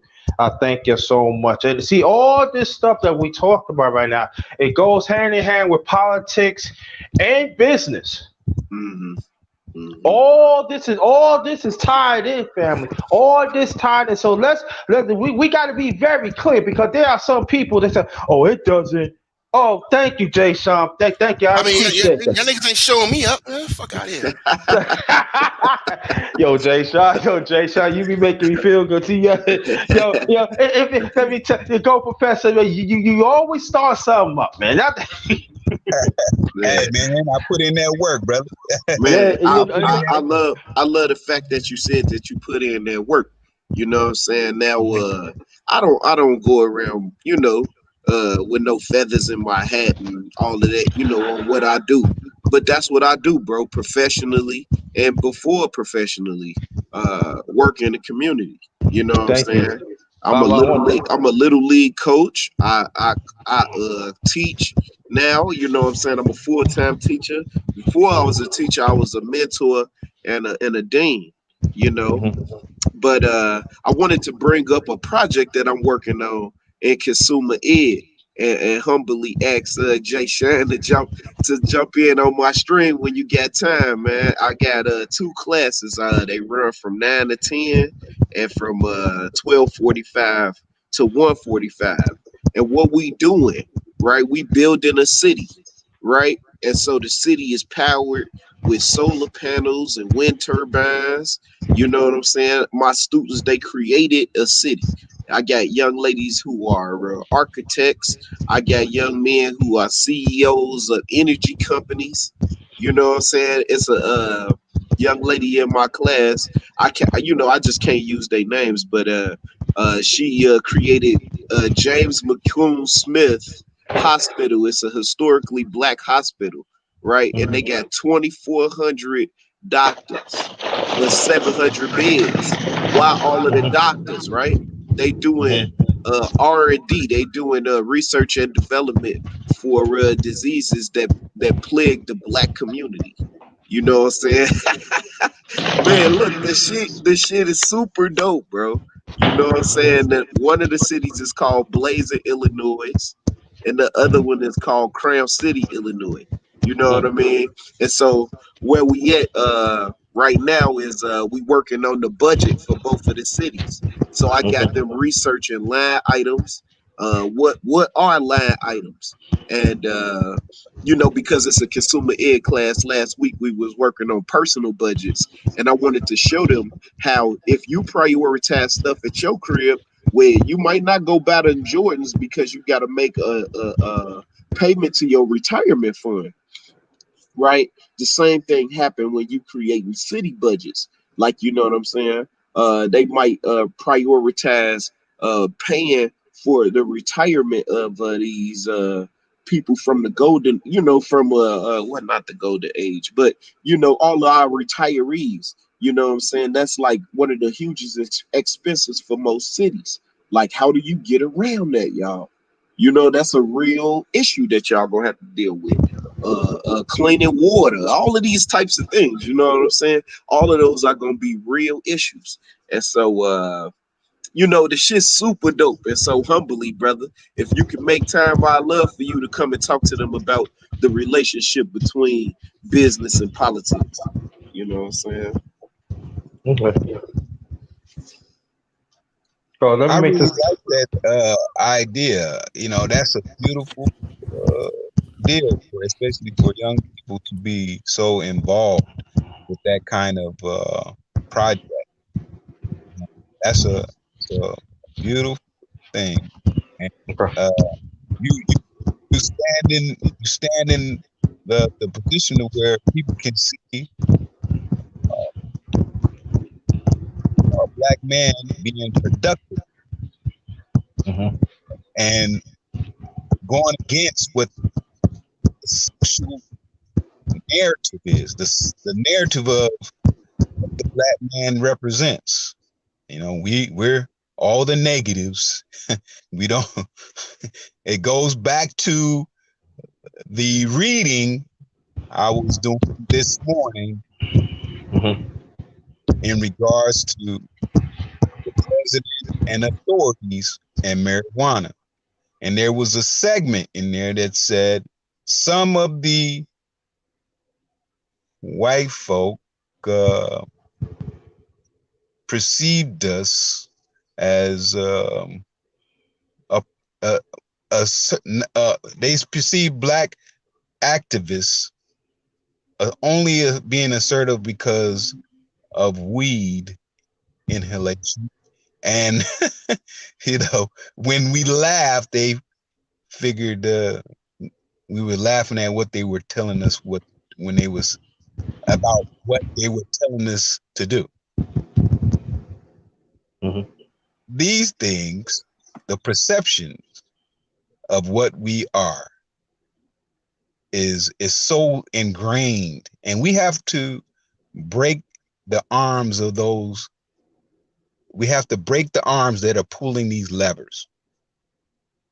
And what you're doing, brother, is breaking the arms that are pulling the levers by teaching, structuring the mindsets of these young people to be productive, and don't look at the black man like he is the negative. I maintain that the black man is the epitome of justice. He always has been the epitome of justice.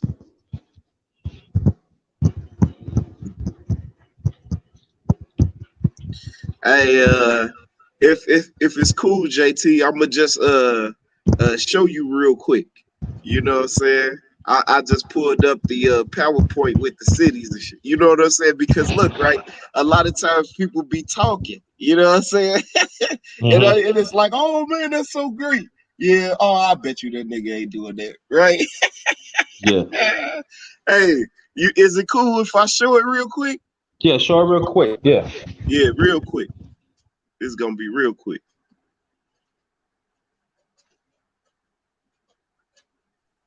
You can see Hey, my what's happening? screen. Yeah. No, I can't see All it. right, all right, all right.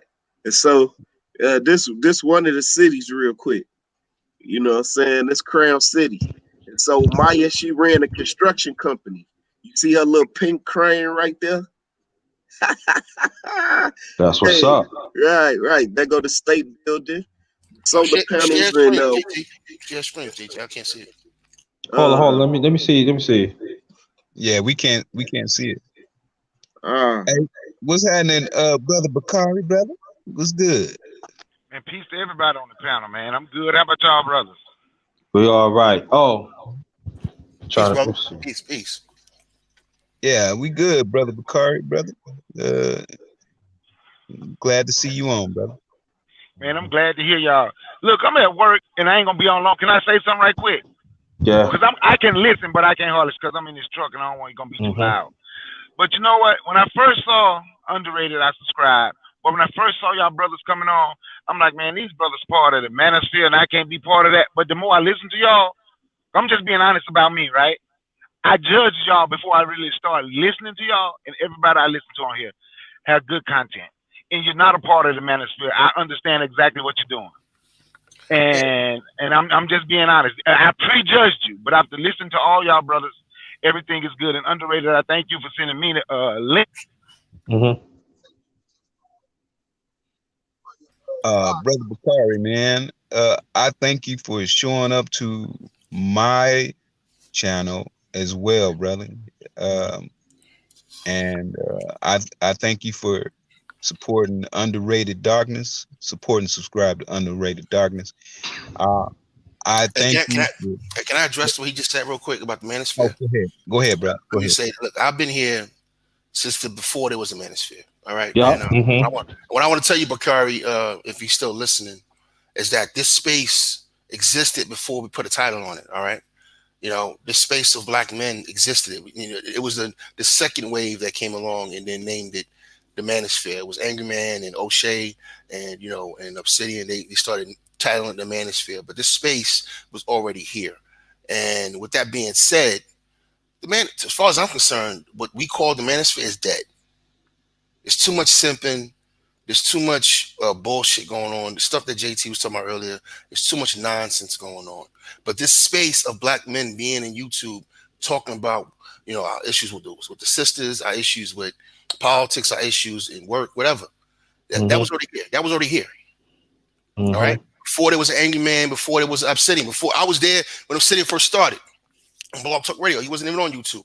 If you go into the archives, and then when his first 3 or 4 shows, Jay Shine's right there. In fact, I met Angry Man on his show.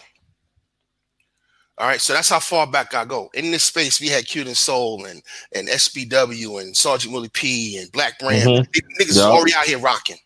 All Mhm. right, you know what I mean? And Big Kel and all these other cats you probably never heard of were already out Yeah. here rocking. Ringo, they were already out here. You know what I mean? Mhm. So I want everybody, I think the title Manosphere needs to die, in my opinion, because what I'm seeing now is a cult of personalities Mhm. and cats in it for their own personal reasons. And like you said earlier, Brother Rob, there are brothers out here. All they do every day is talk about black women. And look, we have our issues with sisters that we have to address. No, this train is never late, fellas. It's going to come up. All right, this bus is never late. There's going to be some black female fuckery that we're going to have to address. But as men, you know what I mean? I think it's unmanly to be on YouTube every fucking day talking about women. I'm in Right. the world. I'm in the world with other men. And they don't do that. I'm around white men. I'm around Indian men. I'm around German men now. They don't do this kind of shit. You Mhm. know what I'm saying? And they got issues too. They dealing with feminism. They dealing with divorces and all kinds of misandry. You know what I mean? They dealing with all that shit. All right. But the way they try to deal with it, though, if you look at, just give you a good example, look at the white red pillars in the white incel community. They're trying to get laws changed. You know what I mean? They trying to get laws changed at the state level. They trying to get fraternal rights restored. You know what I mean? Where they got these movements on Facebook and their little echo chambers. Now a lot of that overlaps with the racist crowd and the white supremacist crowd, but they're at least addressing it in the proper way. They're doing things about law. They're trying to change, the way the judges operate. They're going to judicial hearings. You know what I mean? These are things that they're doing. You know how I know? Because I participated in one of them back Mhm. in Virginia. So, you know, these are the things we're not doing. In this space is social media. If we're going to talk to each other, that shit needs to ripple out into some type of movement, some type of initiatives, some type of effort on our part. We can't just sit back and just say, well, I'm voting for this white guy. Oh, he did me wrong. I'm voting for the work for this white guy. And then hope they save us. You know what I mean? They clean us up. That's the thing that really gets on my nerves about the Trump thing. All right, because it's not even like if you want to vote Republican politics, you want to vote for Republican policies, that's fine. But this whole notion that this motherfucker right here was going to save you from your black woman, bullshit, nigga. That's the weakest shit I ever heard in my life. Mhm. That's our woman. That's our problem. Mhm. And the Yeah. reason why we're Exactly. not handling that problem because we're not united. Just like JT just laid out 100 times, we're not united. We don't have a code of conduct. There's too much So. sympathy. You know why? I'll give you a real quick example. I'm dealing with a chick. I lay down the law. I say this is not gonna fly. What's not gonna fly? What's not gonna fly? You know why it doesn't really work? It works for me personally, but it doesn't really work. It doesn't fix her because she can go to one of these simps who's gonna be off code. You understand me? That's the problem. When you go to other countries, when you go to other countries, you go to other cultures, you see the men on code. That's the one thing I see across the board. No matter how different the cultures are, the men are on code. And here's the other part that brothers don't want to hear. The main cog in keeping women in check is keeping the men in check. All right? The accountability, like say the Middle East, for instance, the men are harsh. Y'all think they're harder than women? They're harder on the men. All right? Because you can't have men off code. Mm-hmm. You can't have men running around here talking about, I'm going to fuck your wife. They can't have that. You out here trying to sleep with a man's wife, you get your head beat. You get killed. Legally. Mm-hmm. You know what I mean? I can't think of nothing else more high than holding somebody accountable than that. You rape a chick, you get castrated. You said it's harsh, but it's accountability though. And so I think what's happening is there's a mixture. See, the problem is we took black female fuckery up and down the street. We know we can see that shit coming from 10 miles away, right? We didn't air out every aspect of it, every speck of it. We know it when we see it. We know we can smell it around the corner. Before it even comes around the corner, we can smell it. The problem is, I'm in this space now, standing next to black men who are on the same bullshit. And before I throw a Molotov cocktail at her, or before I throw a tomato at her, we gotta have our shit together. I can't be shoulder to shoulder with niggas who ain't got no integrity. I can't be shoulder to shoulder with cats who don't want to uphold the same behavior that they telling her that she should have. It can't work that way. You can't tell her, you can't say, all right, she's a whore and she's a thought, and they in thought culture, and she's in whore culture, which she is. I agree. I'm not even gonna argue that. That's not what I'm trying to say. But then you turn around and support, sex tourism and thought culture amongst men. Yeah, I want to fuck on the first night. I want to bend over the couch. I could be a porn star. I could do whatever I want as a man. So now every argument we throw at her, every moral argument we throw at her, we just throw it in the fucking river. We threw it in the trash. Mm-hmm. Men are supposed to be the vanguard of this society. I don't follow women. Period. Oh, okay. You understand me? I'm old school. I'm a knuckle dragging, old school motherfucker, man. I don't believe in that kind of shit, man.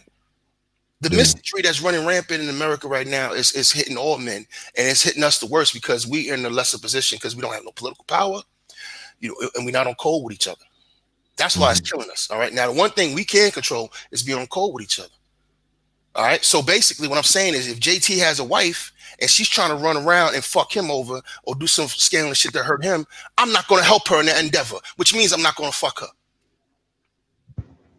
That's called being on code. Matter of fact, I'm telling. Where JT at? Hey, JT, man, come get your girl, man. Mm-hmm. But see, we don't rock that way. And we got to be honest about that. Yeah, that's what I'm saying. That an overhaul kind of course. The other Ray J. Thanks for coming, brother. Thanks for coming. Appreciate that. Oh, you're welcome, man.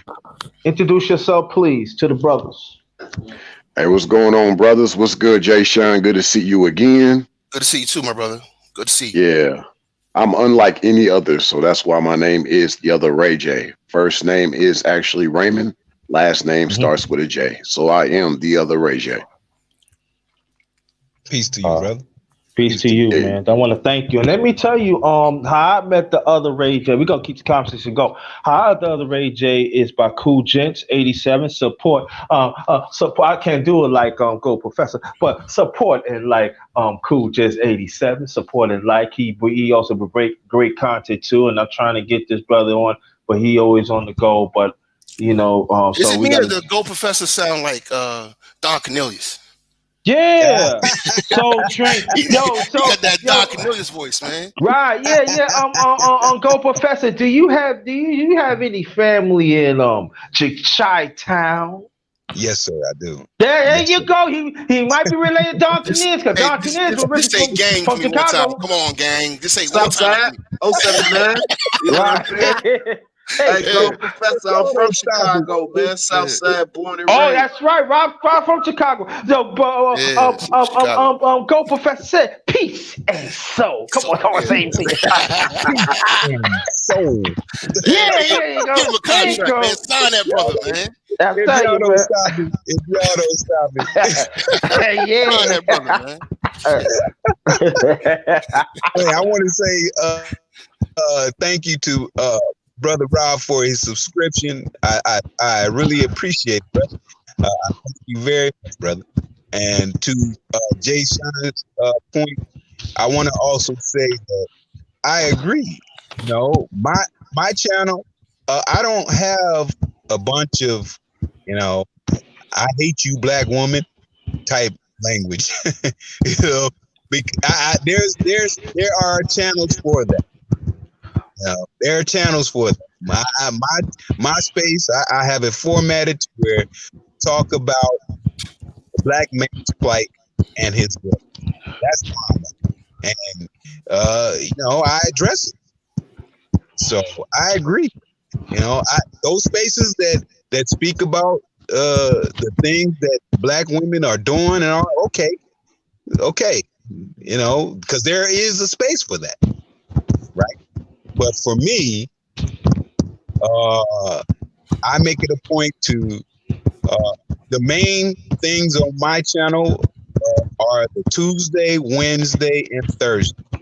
Well, Monday through Friday is all important, yes. But my point, uh, the Wednesday especially, read, and the Thursday especially, which is talking about our health, because these things are major, and the black man has to deal with that. Hey, JT, what are you doing? You moving the body or something? Nah, just moving certain things around the house. I'm sorry. Let me mute myself. Yeah, moving the body and shit. He putting us in the crime. Yeah, but yeah, I make it a point to stay focused on what my format is, and I agree with you, Jay Sean, that you know we have to acknowledge, we have to work on our agency. Okay, Yeah, our agency is exactly. important. That's right. We are our own agency, and to uphold that agency, well, we have to have the mindset to uphold that agency. Correct. It's If our kingdom come. mindset is not together, Yeah. then our agency is going to fall apart. In fact, it won't even become it won't even come together. See, that's where we're at. In the words of DS1 the God, subscribe to DS1 the God, Sheep Stay Sleep TV. Uh, we are our own agency. We must heal before we build. Now, how do we do that? Well, these spaces that speak to what our issues are, not only about what the woman is doing, but what we are doing, how we are carrying. Hey, look, listen. There was a time when I was busting broads. Uh, you know, hey, I was moving. All right. But it come a time when you have to say, look, man, this is not conducive to my growth. Because on my channel, I speak to behavior. We have to address our behaviors, and behaviors can be changed, right? History has proven this. Yeah. There are people who've been incarcerated for a time. They get out. They've changed. They've uh, grown families, started their own businesses, and now they're mentoring, teaching, and helping brothers to understand that, hey, that is not a good look. Don't do that, because this is what the consequence is. Right. Right? Right. This is what we're talking about. To your point, Jay Shine, before we address anybody else, we have to address us. Before we It's address just that about having woman, integrity, brother. Look, if I'm going to talk to you, right? If I come to you, Go Professor, and say, brother, you fucking yes, up, sir. you're not doing this, you're not doing that, and then you pull back the curtain, and I'm doing the same shit. You see what I'm saying? That's Yes, chaos, sir. man. That's Yes, chaos. sir. We know that she's fucked up. But I said this on C Boogie's panel a couple weeks ago, and some of the women in the chat room didn't like it, but I don't care. but it is the truth. And this is what you guys, brothers, need to realize. That's not our girl. We didn't raise black women. We didn't create the environment. We didn't create the shows that they watch, the music that they listen to. We don't push out the fashion, the magazines, the social. That's a deep rabbit hole. That's a very deep rabbit hole. That's not your girl, fam. That's his girl. That's why Eve could be with a white boy in England. How did that work? Because she'd been watching Disney Channel when she was a kid. You understand me? She saw the little movies, and Brad grabbed her by the back of the head and kissed her. And she's like, oh, Brad loves her. Oh, God. They watch them kind of shows. It's they being programmed. And it's not your world. You're going to have to create your own world and your own environment. That's just the way I see it for what it is now. I get it. That's not letting her off the hook. That's just saying what it is. If you have a young boy raised in a single mother's home, right? So how can you argue me, right? We always make that point. We always make the point that these kids are hyper effeminate and they have they out of control and they're effeminate as hell and they got emotional issues because they're being raised by these single mothers. Why? All right, then you acknowledging that he came from a certain environment. So it can't be true then, and it not be true when I say it about the women. It is what it is, man. I'm on some king shit. Well, I'm about agency. I'm gonna tell you. I'm gonna shut up on this point. Go, Professor. When I say king shit, I'm talking about I address everybody in the kingdom: women, men, child, roaches, rats, all of them. Everybody. Right now, but when I come off that throne, I don't go straight to the women first. I go to my men, and that's the problem right there. That's the problem I keep running into in real life, and I run into on YouTube. When I came to brothers to try to organize brothers around a thought, I can't do it. Can't do it. Because their emotions are fucking going every which way, every four corners of the earth, and all of it is riled in either pussy or the emotional issues with women. A lot of dudes standalones too. Exactly. So just keep it 100, man, and that's weakness. All right, I'm telling you right now, my favorite scene in cinema history was I'll say this a lot. People think it goes over their heads, but I want y'all to go look at the video. Look at the Gin and Juice video in the beginning when his parents left town, right? Remember Snoop Dogg's parents left town and he's calling the homies, and then one of his homies was in the bed with a chick, and he got the call and pushed her off. That shit that changed my life. That changed my life. Most niggas can't do that. They lose their job over a piece of ass, and that's the problem with us. And we got to be honest about that. We enamored with these females. We're not enamored with building. We're not enamored with business, which means we need each other. And that's all I care about right now is building with brothers. How can we do business with each other? How can we do business with each other, man? What can I do for you? What do you need to know? You want to try to do that? Oh, I think I know somebody who can help you. That's the shit we need to be on. Period. Point blank. End of discussion. When it comes to the women, be on code. What we not going to allow as men. That's why we have this space. And we have to be careful because we will find that there will be infiltrators. There will be people who will come in with the mask on. Those chameleons. Trojan horses. They will come in. Trojan horse chameleons, if that's possible. And they will come in with straight camouflage, brother, and derail the whole game. Attempt to, at least. And this is why I put so much emphasis on putting in the work, right? I'm saying that it is important that we garner so much information to deliver to the people and when people hear you speak, they know whether they can run some type of conversation on you or some type of game. They'll recognize a mark right off the bat when they hear you, right? What they call it in Malcolm X? You trying to run what do you say, Malcolm X? You trying to run not a con? What do you call it? They had a fly name for that shit back in the day. We got to bring back some old terms.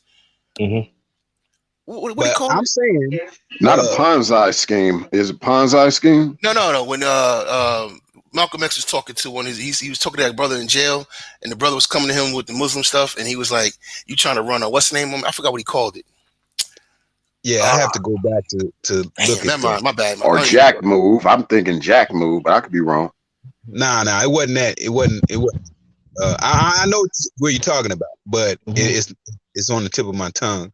But my point is, um, we will. It'll be somebody who come in here strong and say, "Oh, I'm supportive. I'm with you. I Mm-hmm. get it. I get it. Oh yeah, beautiful, brother. Mm-hmm. They hit you with the.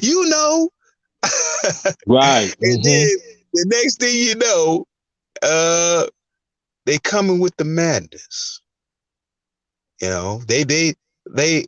They got what they needed. To JT's point, to underrated darkness, support, subscribe to darkness. Uh, to his point, they'll come in, get what they want, and then bounce, and then repackage the dope, the high, the pharmaceutical, the lessons, whichever accolade you want to apply to it, and then serve it as if it That was their own, that right? stepped on. They called it that stepped on. Yeah. Yeah. That's the, the They're cut. gonna repackage it. They're gonna cut it. They're gonna cut it and uh break it into smaller pieces to get the full amount of it. I hey, look, I'm not saying I served any kind of paraphernalia, narcotic, but what I'm saying is people will repackage our um services. They repackaged the red pill. Yeah. Well, even before the red pill, it was information, right? Oh yeah, all of that. Yep, all of that. They Mm-hmm. repackage our information and reserve it. And next thing you know, they claiming it. And then uh the smaller stores are looked at as not worthy. See, we're the smaller store. Remember underrated darkness? We talked about that yesterday. Yeah. Yes, sir. I had said that sometimes the smaller stores has the best product, right? So why wouldn't they go to the small store to get the best product and then repackage it and then put a marketing type of energy towards it and say, "Hey, this is the best thing going. You know what? Uh, this crack right here is the new wave crack. Come get this. Come get Yep. this." Mm-hmm. Or it's like the major record label that goes to the underground. Yes, sir. Yes, sir. Without question. A lot of, when they was doing those battle raps, splack, right? Where do you think they was getting a lot of that, heat from to put it out to the major markets? It was coming from that underground, right? Hey, look, listen. My man Jada Kiss, he'd say, he took the packaging and wrapped it in his men's reserved it. He was talking about his his underground CDs and how he was putting it out, and then it got repackaged. You know what I mean? I'm saying this is what happens in the space. This is what happens with us, Yes, and sir. this is why I speak to us. We have to be mindful of how we move. I maintain that nobody can stop this. Nobody can stop this. They can tamper with it, but they can't stop it. I have a saying, the W is what counts. Take the L and shut up, right? And many people out here are taking L's, man, and they coming back to see if they can uh get a W. They want to get a W so they can go serve an L to somebody. But when they come to these spaces like this, they understand is we're winning, baby. Mm-hmm. Yeah, like yeah, just like Let me before I continue, just like my channel. My channel, y'all go. I tell people go check it out. Truly, my channel is diverse. I do talk about. I'm gonna talk about sports more next year. I'm gonna get back to sports next year, but I talk about boxing now. I've been know about boxing. I do cook on my other phases of my channel, but also I do my mukbangs. Matter of fact, she talking about I need to do another mukbang, so I might do one this week or it could be this week, next week. But see, this is the thing that also I gotta say this: we are not diverse enough. We don't show our own diversity, us as black men. And that's what it's all about for me. I don't want to just be knowing, oh yeah, you just do this platform. No, I got a lot. I got quite a few different platforms on my channel, and then that's because you know why? Because I'm diverse. That's me. I can't help it. I wear a lot of hats. That's how I do. But it's just, but at the same time, I guess I have to understand. I gotta open up to other black men that appreciate it. And there's a whole lot of them that's not really appreciated because they're not diverse. I diverse with mine. And I love to be diverse because that's who I am, like I said before. So my diversity that I want to give other black men to let them know, listen, yeah, you can cook too. That's part of manhood. You know what I'm saying? Right here, what we talk about, that's part of manhood. You hear what I'm saying? Like Go Professor talking about, yeah, I'm a little store. But my little store right here, I got a lot to offer, you know? And so that's what we gotta hop on too. We gotta stop reaching out for big stores all the time. Now I'm not saying nothing wrong with big stores because sometimes big stores got quite a few great stuff, but also there are some hidden ones, hidden stuff in the smaller stores too, and we gotta support them too. Okay, now that's very important. We don't support those because that little store they ain't got nothing. Oh, you don't know what they got if you don't check.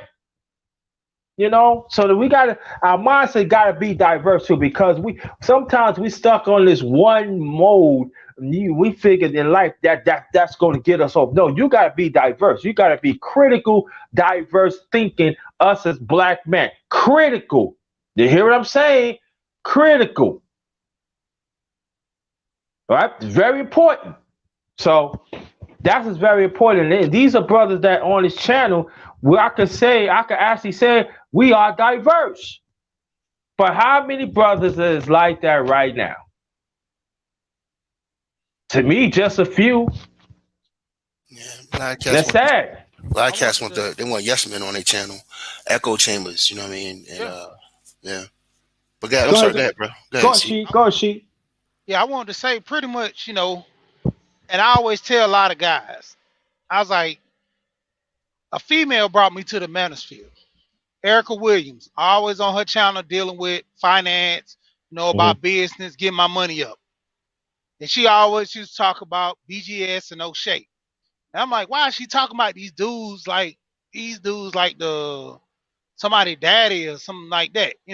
Went on O'Shea channel, seen a lot of goofy laughing, but he gave a lot of information. Then when I seen BGS start dropping a lot of knowledge, my thing is I don't take nothing away from people calling him master teacher because that's what he's doing. He's relaying knowledge.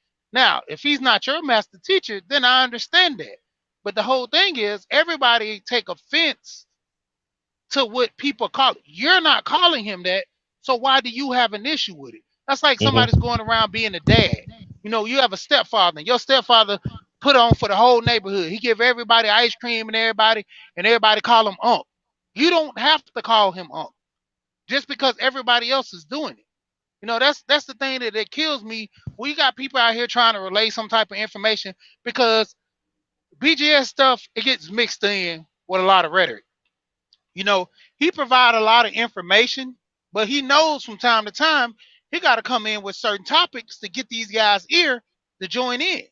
If he come on here talk about politics, talking about guys doing, building and stuff, a lot of guys gonna run from the channel. They don't want to hear that. All these guys on some manhood stuff. They want to come on when he talking about say if you want to say flipping money. Oh yeah, I'm gonna come on here to flip my money and stuff like that. But oh, he's talking about making me better. Know what I'm saying? Making me be accountable for stuff. Oh man, I ain't got time for that. I don't need no another daddy. See, that's why these young guys come at him with all this disrespect. And that's why the younger guys that just in general, they feel like nobody can't teach them nothing. You know, I'm 38, and when I come into a lot of spaces, I listen to these guys, and I'm like, dude, for one, I always give guys respect. That's first and foremost. They they earn my respect even further by what they're talking about, what they're trying to promote to influence the next generation and so forth. You know, a lot of these guys, they come in this space, they see this as an opportunity. They see this as a money grab. That's why when I get on channels, I hear dudes say something, I be like, hey man, you got a lot of guys listening to the replay. These younger guys, they listen to what you're saying. And the number one thing they always say, I ain't here to be about nobody's teacher. So why you on the space or talking about stuff when guys on here talking about building, but you on here talking about, man, let's bang all these girls, let's get this money. Nah, that's ain't what we doing over here. You know what I'm saying? Go to the other channels and be goofy over there. Mm-hmm. Know what I'm saying? That's why I tell dudes most of the time when we get to talking about women so much to the point, I be like, hey man, let's focus on this money. Like I said, with that life insurance stuff, let's get guys focused on that because you know we could talk about these women all day long, but let's get back to building. You know, that's what I thought the manosphere was about because that's all she talked about. The manosphere was. You know, she did little rankings and stuff, talk about how the women are not getting married and you know they go in SYSB. Hell, like I was talking to Smooth when I met up with him. I met up with Smooth. He was telling me I'm SYSB because I got a Jamaican wife. I said I wasn't Yeah, looking at that. I yeah. was looking at, you know, They just told being me happy. they told me the same thing. They said you Jay Sean, you saved yourself. They said me winning a court case against my daughter was saving myself. I mean, look, shit. If you pull a fire alarm, nigga, and a building's on fire, you saving yourself. I mean, like, according to them, anything positive is, you know, they try to put that flag on you. But the problem is, we gotta stop with these flags, man. We black men. That's Yeah, all we need. We black yeah, men. bro. Black men, look, in white culture, white men disagree with each other all the time. But one thing I notice about them, no matter if it's a wretch from a trailer park or those generals that I work with in the Pentagon, they on cold when it comes to outsiders. All right, they go at each other. I'm talking about hard body. They try to tear each other apart. They competing against each other, whatever the case might be. They don't like each other. They try to get each other fired, whatever. They're trying to end each other's career. But when it comes to your black ass, they on cold. Yeah. You know what I mean? Look, They on code. And I've seen that with Jewish men. I've seen that with Asians for sure. You know what I mean? Asians can have a knockdown fight with chairs in the restaurant. You walk in there, they're gonna stop and look at you. Hey, but you know what I thought about Jay Sean though? Like with what you said earlier, that did hit home about how a lot of these chicks aren't our women. I hate to say it, but a lot of these dudes aren't our brothers. So that's why there ain't a lot of code. But here's the problem, over Ray J. I need my brothers. Yeah. The only way you're gonna get out of this, unfortunately, there's a lot of dudes running around here calling themselves red pill, right? But they still depend on the women to change. They want the women to stop doing what they're doing and save us. The truth of the matter is, we're gonna have to build ourselves out of this shit as men. I use war-torn countries all the time because that's a clear analogy that everybody can understand. Look at Vietnam. Vietnam had prostitution before the war, during the war, and after the war. But as they built their economy up, that shit's going away. You understand me? And those men are not running outside the country trying to save themselves. They're trying to build their shit. All right, you work with what you got. You know what I mean? And we don't. And when you zoom out and you look at other countries and you look at other situations in the world and you look at Black America, we're not that bad. We're not that bad at all. Yeah, you saw what happened this week in Uganda. You know what I mean? We're not that bad at all. Yes. And then when you add the fact that the fucking country was built on our back, nigga, I am not running from America. I'm not vacating that shit. That's mine. You understand me? And I'm damn sure that little ratchet whores run me out my race. I'm a man. We're going to sit here and we're going to deal with this shit. We're going to fix this and we're going to do it for our grandchildren. hey, We all Yeah, these but I are red think pill oh dudes, let me we jump are in. All these dudes that say they red pill, man, they just one girl, they just one kiss a Yeah. girl away from jumping the ship. You know, like I said, it's guys in this manosphere right Yo, now. Yeah. They die Rashid's hard. I'm talking crazy. about die hard She's red telling the pill. truth. I'm talking about. I ain't gonna even lie. Was it masculine mercenary? It's dudes in the masculine mercenaries that was day one that I've been hearing since I got here. These dudes getting married. I'm like, dude, are you kidding me? I was like, well, so what was the masculine mercenary about? I'm like, give me the definition because from what I was understanding, a lot of the dudes who coming out talking about they masculine mercenaries, these are the main dudes saying, forget these girls. But then I'm hearing, hey man, let's work together, man. We get like the story change up so many times on YouTube. Yeah. That's why I'm like, what is the code? I'll tell Because you what, the when code is real simple, She. The code is this. If I'm mad at black women, fuck the community. All right. If I'm getting pussy, and I'm getting ass, I'm getting back rubs, then I love the community. You understand me? That's how it goes with these dudes. If they're going through with women, fuck the community. If they're getting lucky with women, I love the community. You know what I mean? That's just how it goes. And you know where they get that from? They get that from black women. Black men are kings when you giving her bags and you treating her like the shit, and you putting her above everybody else, and you giving her all the attention she want and all the clothes she want and all the dick she want, right? You're a king then. But as soon as you start slacking off, you ain't shit. And we got to get off that. That's something that's been interjected in our culture, this wishy-washy nonsense. You know what I mean? Where we can't even have grown-up conversations about things. Everything's not black and white. There's nuance. You know what I mean? And we can't have mature conversations no more. So, like, for instance, you go to some channels, if you're not full red pill, fuck these hoes, then you a mad going a simp. You know what I mean? Now, my memory serves me correct. Ain't nobody, I don't think nobody in the manosphere has my record. Black woman at the job fucking with me, got her out of work. Did that shit twice. Baby mama, body her in court. Child support, nope. You understand me? My jacket is clean. I'm talking about real life. Not this YouTube shit. When it comes to dealing with the so-called granocracy, I've dealt with it in a real way. You understand me? And I don't back down. So my point is this: we got to get off this emotional shit. That's what this is. It became YouTube churches. We got to come here, talk some real shit with each other, talk like men. All right, let's keep it factual. No conspiracy theories. No innuendos. No one showing out for attention. You know what I mean? And just talk this shit, man, and keep it moving. And if she starts talking about marriage right now, guess what Jay Sean gonna do? I'm gonna hit mute and shut the fuck up. Because I don't know nothing about that. I ain't never been married. I start talk about as married men, start talking about being married and all that. I'm going fall way back. And just listen. And listen to how what goes down between what goes down in marriage is according to my brothers. And get some game. So maybe when I do hop the broom one day, I got some jewels to work with. You feel me? Mm-hmm. But I'm not gonna sit up here and act like I know some shit I don't know. Yep. And I think that's the other thing too, restructuring what's marriage. When they say marriage, it's based off the Eurocentric structure. It's not based off something that was passed down through a lot of our ancestral cultures. So there's a lot of restructuring in that too. Yeah, and then matriarchal shit, yeah. Yeah, and then the other catch to all this is that, like, going back to what you're saying, because I know you said like you need our brothers, and that's great. And it's like, I just think it's only going to be so many of us, because like you said, a lot of them going to be stuck on what they think is red pill, and then you got a lot of guys that are even attaching this idea of being a sigma male. But see, when they say it is for them being by themselves, they don't want to really be connected with other brothers to network. You're better off by yourself. You don't have to be around other guys to really, network and build something together. So, right. And so, so they're going to attach to, pump dump, catch release, you name it. I mean, that's what we see right now. And it's like, okay, well, they're not the brothers that you obviously want to do business with. She's right. Because if Sinji was to come over here with her ratchet, she's come over here right now and spread her leg, that nigga gone. That so-called red pill nigga. He gone. Yeah. Well, I would say this, man. I would say this. It is important to understand what our connection is, not only to each other, but to what our position is in the world. And you know this you learn this by becoming one who is traveled. This is the purpose of my State Talk on State Talk Live. We talk that's about important.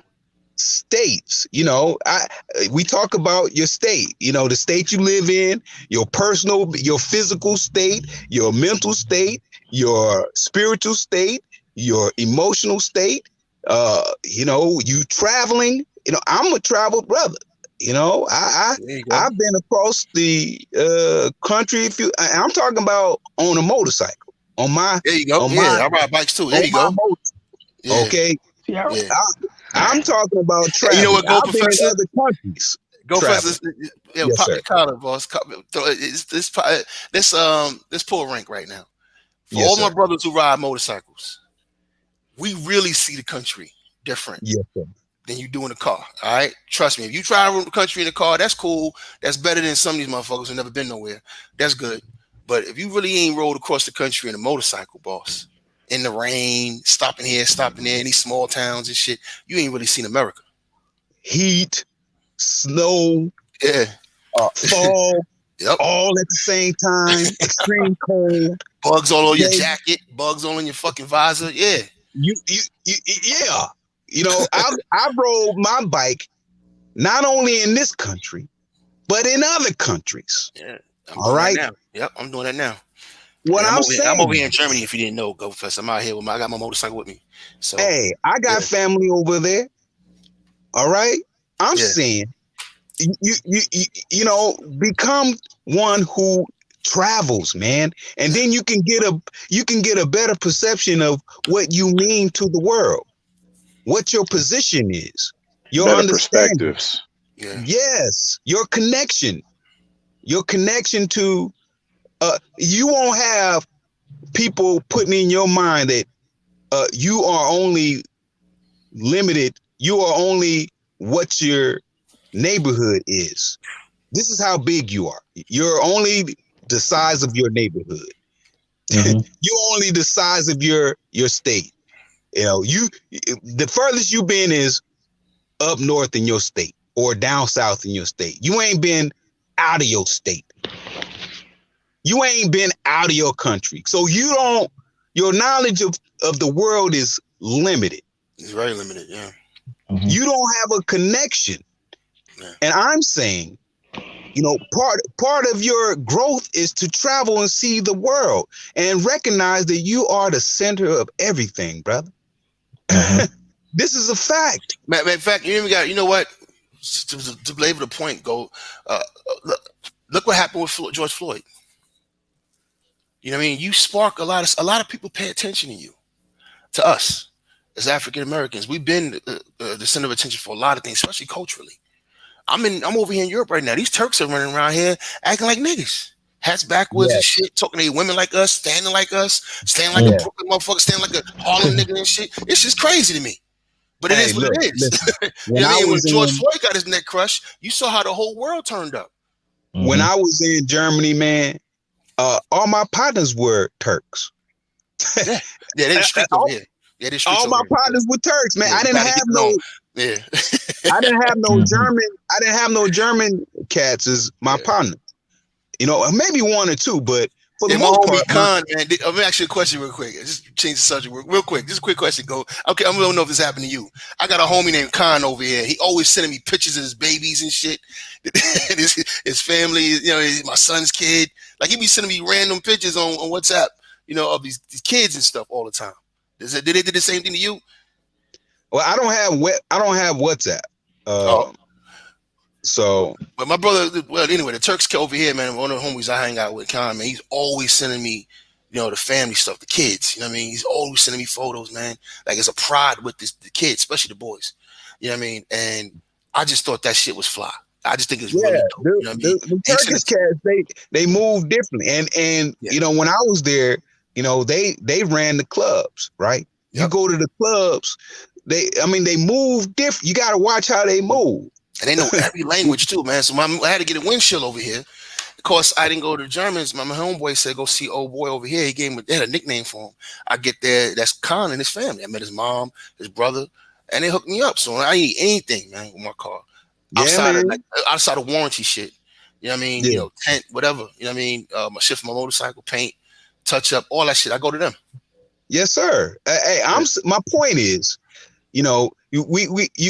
if the more you travel and get an understanding of what the world is, the better you will gain an understanding of what you are, how you should move, and what to see.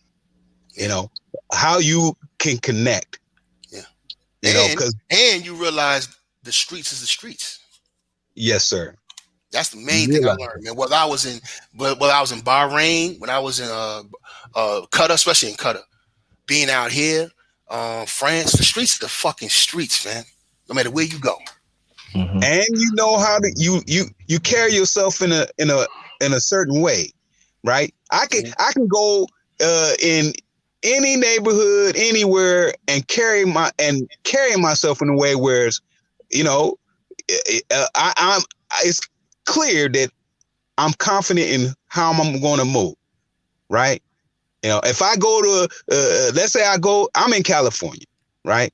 Yeah. And let's say I go to here in California, you got Bloods and Crips, and you got SAs and all that, right? You got all that. I understand how I'm going to move in each neighborhood, right? I get on my bike, I'm moving a certain way. If I'm going to see this person over in a Crip neighborhood, well, I'm going to see him, and I'm standing as a man in this, not as a blood, not as a Crip, not as a SA, not I'm standing as a black man, a brother, Mhm. right? Hey, Yeah. but then check this out, go professor. Like just as you saying that, there's a female in the chat that would say she do the same thing, and I think that's the problem.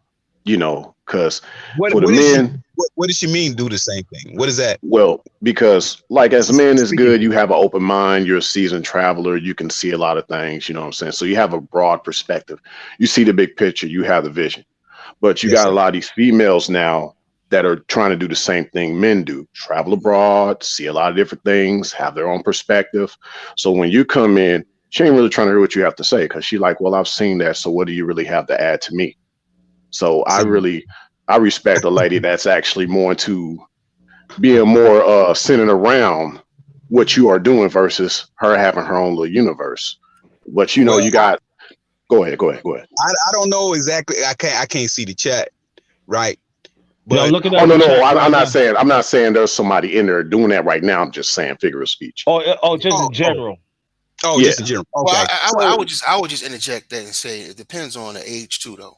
If she's in her late 30s and 40s doing that, then I feel where Ray J's coming from. But if she's a young chick, I mean, well, I'm gonna tell you one thing she's gonna learn too when she gets out in the world. My daughter's out here with me. She's 17. She's gonna still see people as people because when you get out here in the world, you start seeing it's all the same. All right, so it's not really a bad thing because it's kind of like say a chick travels to Italy and then she settles in Italy. She's gonna deal with a regular person in Italy. So when if she comes back to America, she's still gonna mess with a regular dude in America. So I wouldn't be intimidated by it. Well, actually, I like chicks who travel because they got more common sense. yeah, I They, believe that they got more it common is a sense. Now, good the ones thing. who are later in life doing that shit, they a little different because they kind of set in their own ways and right, yeah, right. exactly. And then now what you're saying kicks in, Ray J.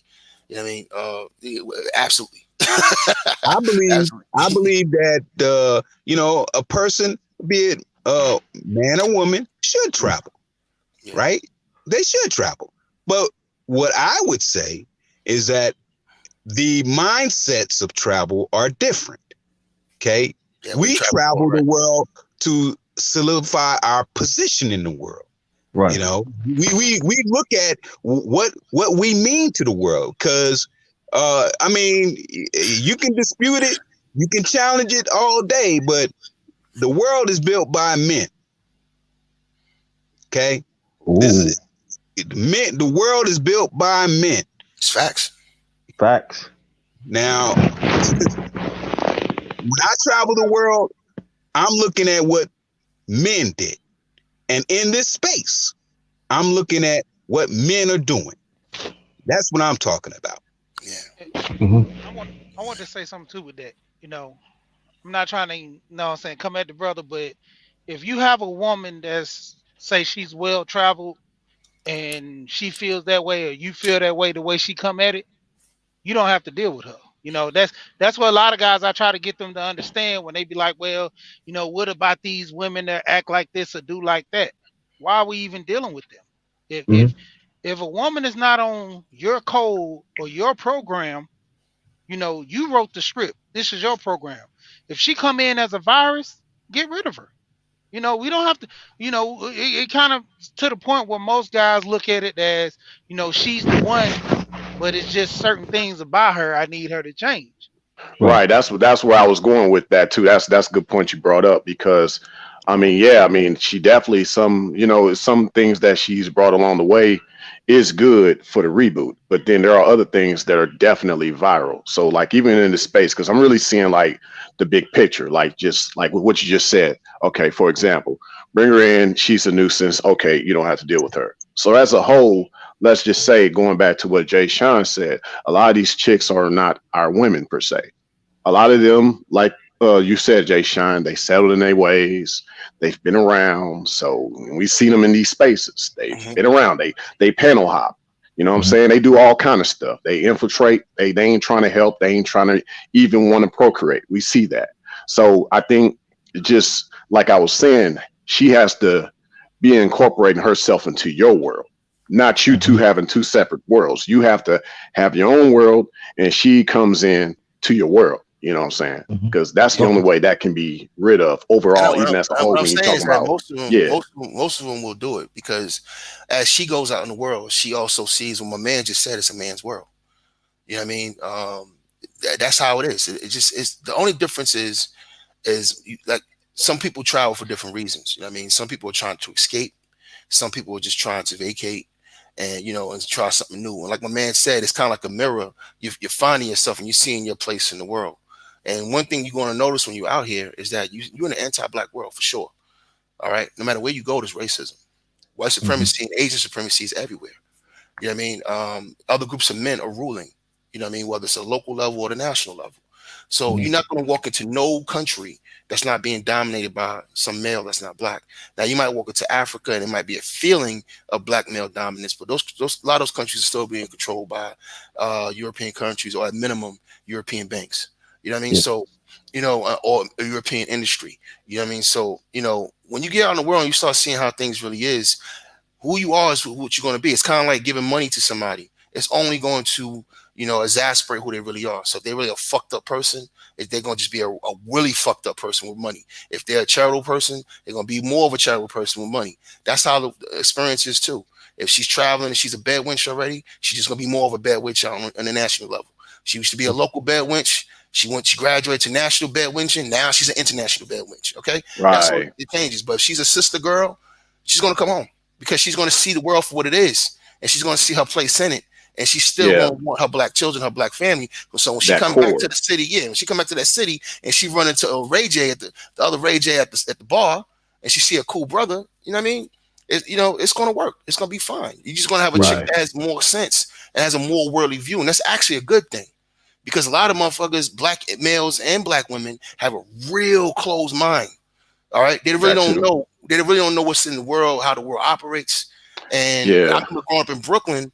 I didn't know nothing about no Mhm. Pentagons and clearances, and all I knew was bitches and hip hop. You understand me? yes. It's very paradoxical, like what we're Yeah. talking about. It's very paradoxical because on one hand, you don't want her to be exposed to the world, so she don't come back like the bad wench. At the same time, you want her to know something so that she knows what not to do and what not to be. Yeah. Because it's like there was this Bosnian girl I used to know, and she said something similar to a meme that I've seen, How well and you it know was with well that too, yeah, exactly. And so well no, well hey, I'll be fucking TMI, with you. TMI, Go ahead, go TMI. ahead, go ahead, go ahead. I'll be fucking No, but no, there was this meme that I've heard, and it was also of a similar light, and it was just more or less like my father is a janitor, but to me, he's the greatest man ever right now. And so, to me, I think a lot of chicks from those certain parts of the world, they still get the importance of that man, regardless of his place, because he's been a father, like the right type of father for her. So, yeah. Now, I'm not, like I was saying, like, take that point you just made. So, a sister goes out in the world, she goes to these small countries, and she starts seeing, the importance of family. She starts seeing the importance of the male principle. You know what I mean? So when she comes home, she's going to be more inclined to be appreciative to brothers who provide and protect versus the ones who don't.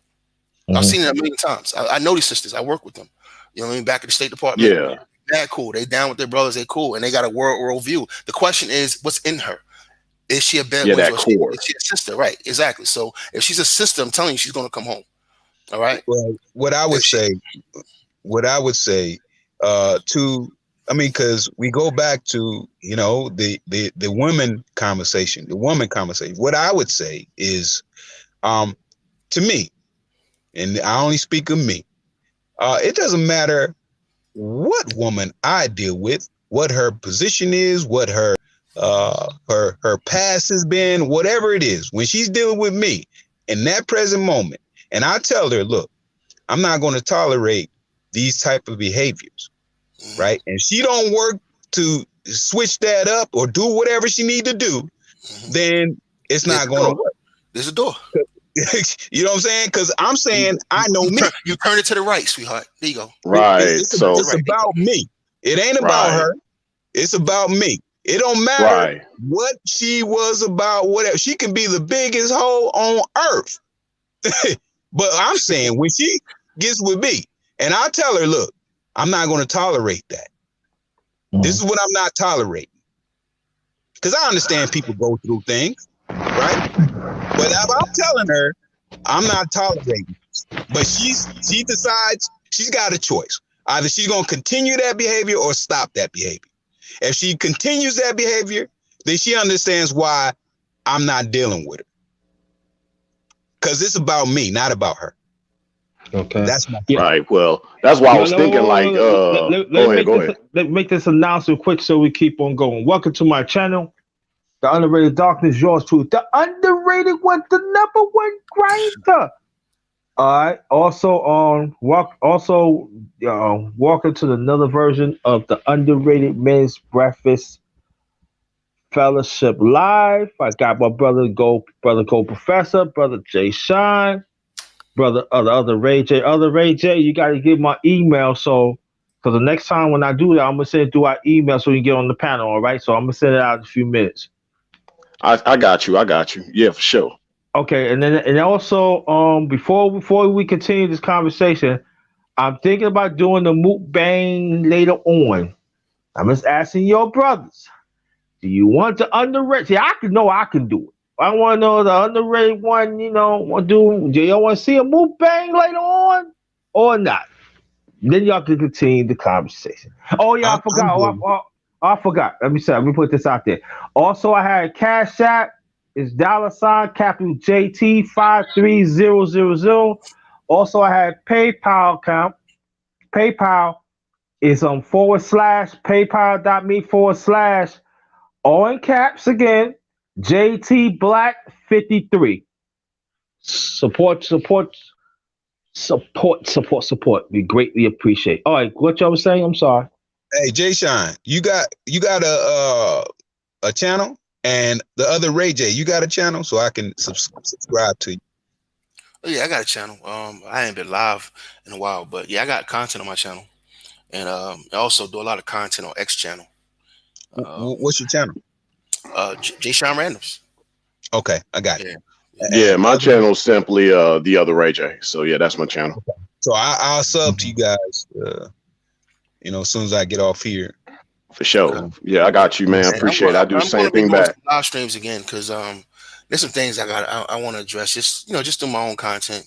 I've been Yes, sir. doing a series on X channel where I'm really, chastising niggas, man, because a lot of stuff that I'm seeing in the manosphere, I'm just not cool with it. Or I call it the sphere, but like I said, to me, this shit is dead.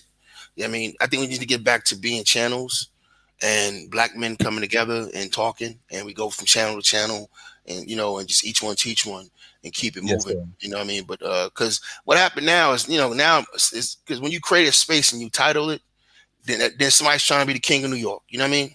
Mm-hmm. And that comes into play too. I'm the manosphere. I am this, and I'm like, nigga, please, man. Oh yeah, You're not even man. a man in your own life, man. Let's stop playing games with this shit, man. It's not about dissing. It's like let's get back to being on some real shit. We need to be the realest. Black men used to be the realest. I mean, white boys used to pull up chairs to get game from us because we the What realest.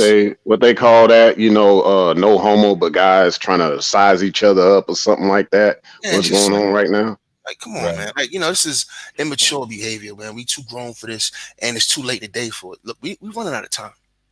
I'm talking Hey, about black people in America. underrated. Yes. Underrated. I'm gonna have to push out, sir. Thank you Thank for you. having me.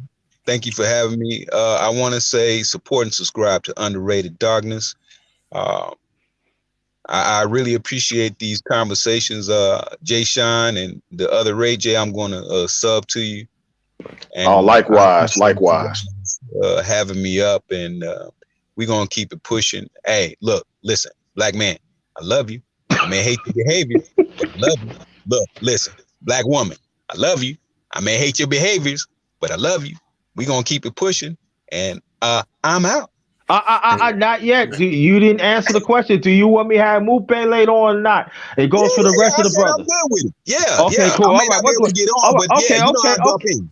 Okay, Yes, sir. thank you. All right, Yes, go ahead. Thanks a lot. I appreciate you, Go Professor. I appreciate you, bro. Thank you for everything. I really All appreciate right, you. brother. Peace, man. Good all right, chopping it up with you. all right. All right, man.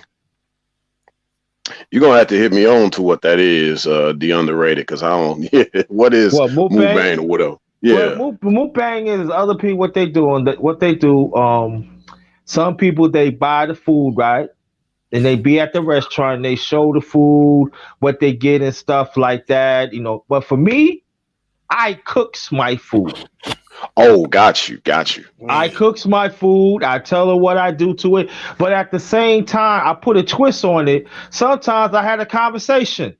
Sometimes it could be a continued conversation if I did a live like before then. Like that's what I do because I find that certain people do some new things. They talk about the food. Yeah, they talk about the food, but what's going on with you? What things that they do? What you doing right now? You hear what I'm saying? And sometimes I Yeah. put a twist on it and talk about a conversation what the underrated do, what is coming up there, or what I learned from some brothers. Like this live right now. What I learned from the brothers and being diverse and stuff. That is my own way to like keep the conversation going. Besides while I'm eating this good food and showing it and stuff like that, it's all sometimes it's my own ways to keep the conversation going. That's all it is. So my mukbang is unique. Oh, that's cool, man. That's what's up. Yeah, kind of a good icebreaker, basically. Right. I had people tell me, say, you cook, what you doing mukbang? I said, man, I ain't really do no mukbang because people don't really don't come to, nah, you do mukbang. So I said, I did a mukbang. I think this be my seventh or eighth mukbang, but it just my way. It just extended the, talk because sometimes, yeah, you could talk about food all you want. Sometimes I'm tired of talking about food. I already know how to cook. You know what I'm saying? But sometimes that's it's all about diverse. That's what I'm talking about. This is the problem with us as black men too. Sometimes our conversation is not diverse as it used to be. Like what we talk about today is diverse. That's what I want. Everything connected, diverse. I'm sick and tired of hearing like one side. Listen, I already know what I do. I know how to do that, but I want to be diverse. You hear what I'm saying? Especially as me, I live alone. So you know what I'm saying. So that's what it's all about. That's what I bring to the table. I bring other stuff to the table too, but that's one of the stuff I bring to the table. That's what's up, man. Well, look, it was a good conversation, gentlemen. Okay. Um, Last I'm, remark, last remark, Jay Sean, before you go be out. oh yeah, yeah. I gotta go put some furniture together. Look, man. Look, let's just get on some business shit. I think the way forward for us right now, because to me, politics and business are the same thing. Yeah. I think the way we get out of our situation, honestly, the only way out is if black men start creating a culture of business, doing business with each other. Hmm. Period. Just a quick story. When I was a kid, I know y'all, I know y'all seen Do the Right Thing, right? Hmm. And Do the Right Thing. What Spike Lee was showing on one corner, you Oh had yeah, stepped on the J's. yeah, you had the that's right. Except my J, you had the remnants of White Flight on one corner, right? You had the Italian pizzeria, and there were no more white people in the neighborhood, but they still had a business that was still left there, siphoning money off that black neighborhood. On the other corner, you had the Korean store, the new immigrants coming in to the black community, siphoning money off of black people. And that's what's going to be happening to us in a real way, especially with this Biden Kamala Harris administration. They're gonna sit immigrants on top of you again. That's the same playbook. They're gonna siphon money off black people, and black people are gonna stay right in the same space that they are in. So we're gonna have to figure out a way to get brothers to start saying, look, we need to start working with each other and doing business with each other.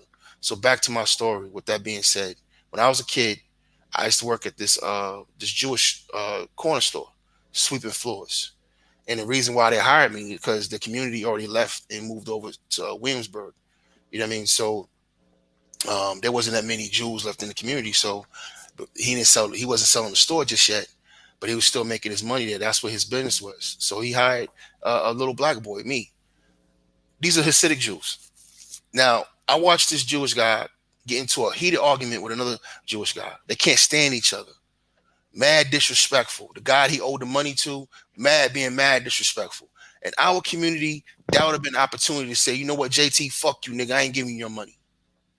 You understand me? But that's not how it works with them.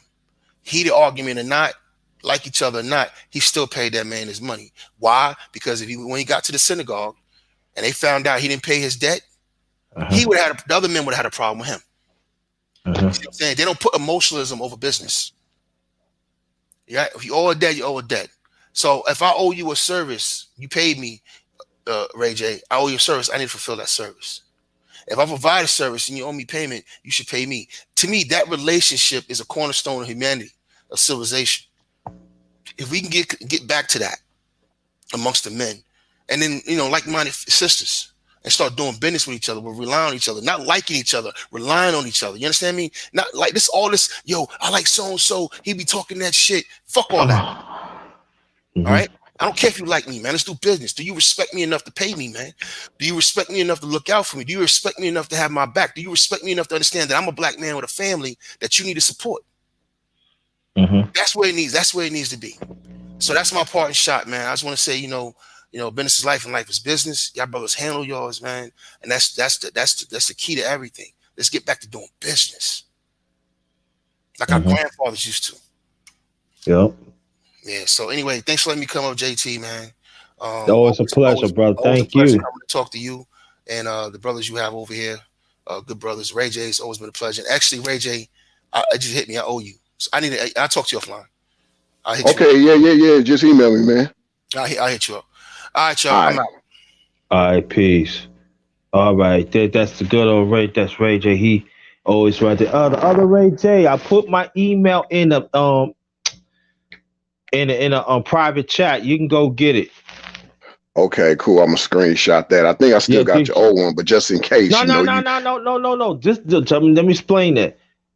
This one is my main one. The one I show you is my Oh, secondary. So I gave you two. So because sometimes right. so I got two. So this one is my main one. I really don't give those out, but sometimes, I might tell you like if you want to get on the panel, I say, yo, you get the first, get the first one, Yeah, but you keep that one though. You keep that one though. right. Cause that's the ones I usually use anyway to get to do my other thing. But get on but I want you to get that one too. Yeah, got you. Yeah. So that's why I was saying it's good that I screenshotted this one just in case. But obviously, like you said, it's good that I actually have this one too that you just sent. So Yeah, cause yeah, cause cool, cause cool. it might be sometimes that I do a show and stuff, and you might see us on the panel, and you must say, that's the second one. I say, yeah, that's the original one. Now, but tell people about your channel and your last remarks, and then I want you to stay there. Make my last remarks. We close this out. Oh, well, I guess just because there was a lot I want to say, but like you said, just for the sake of closing, like just kind of piggybacking off Jay Shine and what he just said. Mm-hmm. It's funny how gangs they'll come together even though they don't like each other, but they understand the importance of the business. So I think just in line of all the self-hate that has been in Black America, basically, you gotta like now just look at the fact that, there's a common enemy, So if we could just understand that there's a common enemy, that it kind of help move some things forward in a certain way. Because the solution or the problem is more or less trying to deal with this common enemy. And hey, let's join forces. Maybe down the road you can become a sub tribe, whatever, or a separate tribe, whatever. But let's come together now to deal with this dilemma of a majority of us in the same boat. Right. So but yeah, just in talking about my channel, yeah, man, I've been on YouTube since 2011, but I only started putting out content in 2019. Mm-hmm. So yeah, I understand.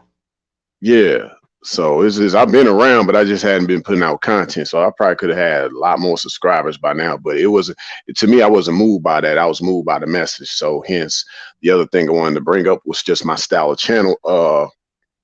I consider my channel just a masculine space. I'm not part of the manosphere or nothing like that, but I started Okay. off talking like about just relationships, just from Mm-hmm. a masculine perspective. So I just say I have a masculine space. I don't have a male space. And the Mm-hmm. ladies aren't allowed there. I I don't have that either. But in light of certain aspects of my personality, I talk a little bit about that there. So I kind of a mixture of a lot of different things. But I guess the key point to a lot of folks is very short videos. I don't do a lot of long videos, just very short, sweet to the point. And you want to watch videos later, I got videos later, but I don't try to have too long of videos, no pun intended. But yeah, that's pretty much kind of the basics of what I do. Oh yeah, like you, diverse channel, playlists, many different things, many Oh, different thank you. playlists. Oh, thanks for the Yeah. compliment. I appreciate that. Go make a brother get a drink. That's what's up, man. That's what's up. For sure. I need to drink some too later on. So I'm with you on Yeah, I that. do. Yeah, definitely. But and then also, and see, this is the thing that I always tell people this too. Like people had people lately. I told people this all the time. They says, "Oh, what about your channel? Check my channel thoroughly. Just don't check it just like 45 or 50, videos or lives go together. Check it thoroughly. If that Exactly. person match it, that's when. But there are some people they down with the fuckery too. Sometimes they not gonna go through it because that's what because they don't like that. But check my thing. Check my channel. I can say my channel is growth. I got a lot of stuff. I got a lot of stuff. I got a lot of stuff on my channel. Do you know, brother? I did not know to do my videos and my lives and let people know to come on my channel. I did not know I'm in the 800s of videos.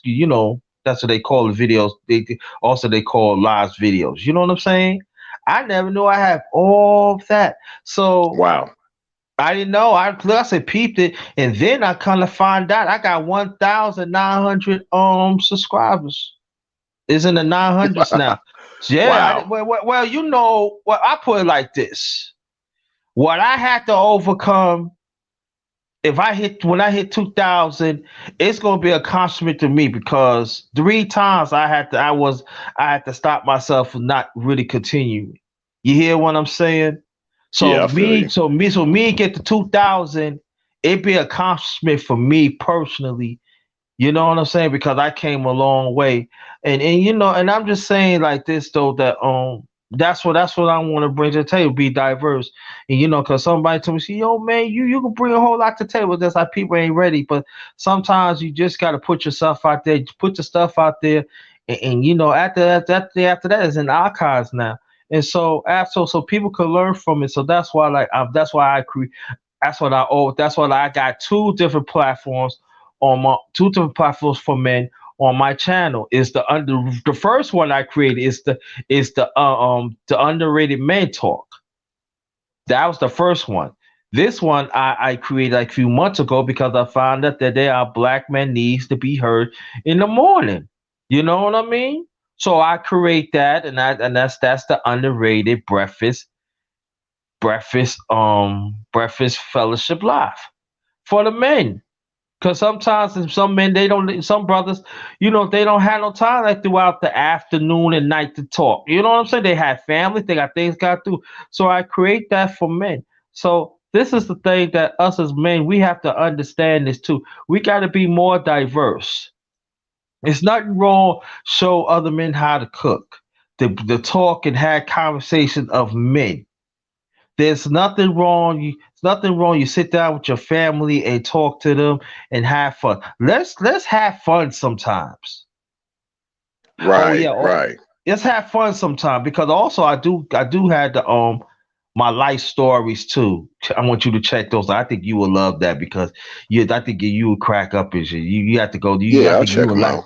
Yeah, you laugh. So drop some comments on those too, family. Man, y'all don't drop no comments on my stuff, man. Drop some comments on it. You know what I mean? So I'm gonna get back into it like in December. I'm gonna get back and do more of those. So bring some to the table. You don't stop. Listen.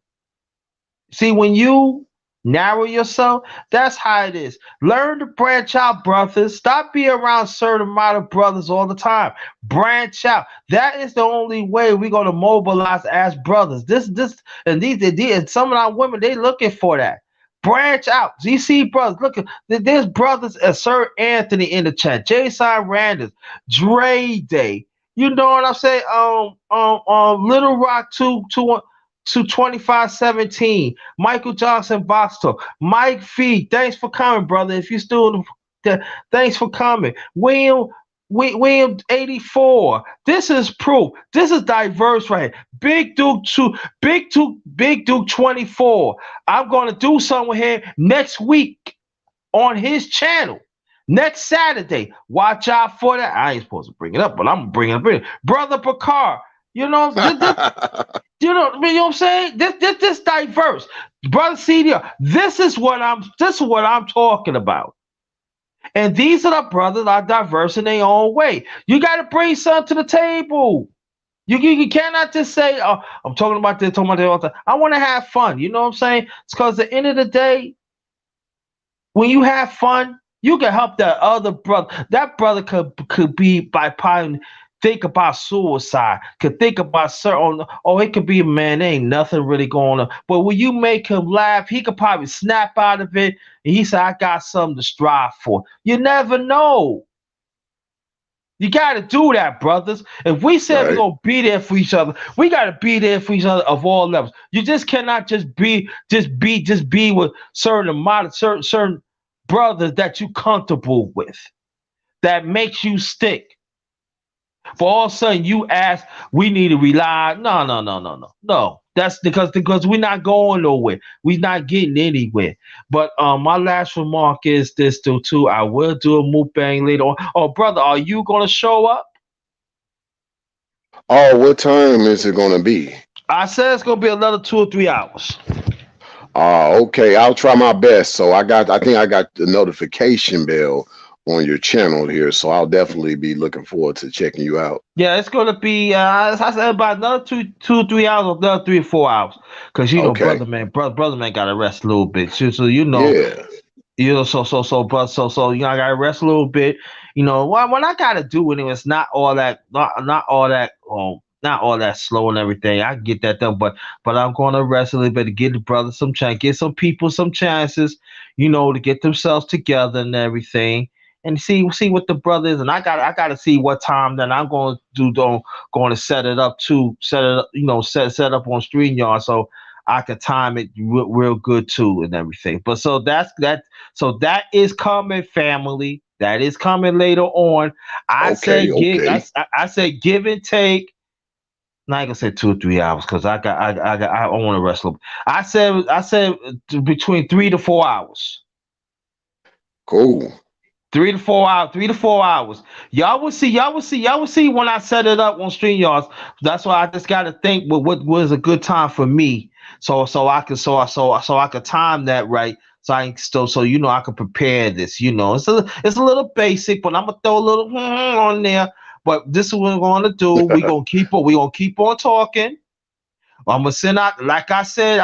Matter of fact, before we go, hold on, Ray, the other Ray J. I'm gonna put my email in the chat again.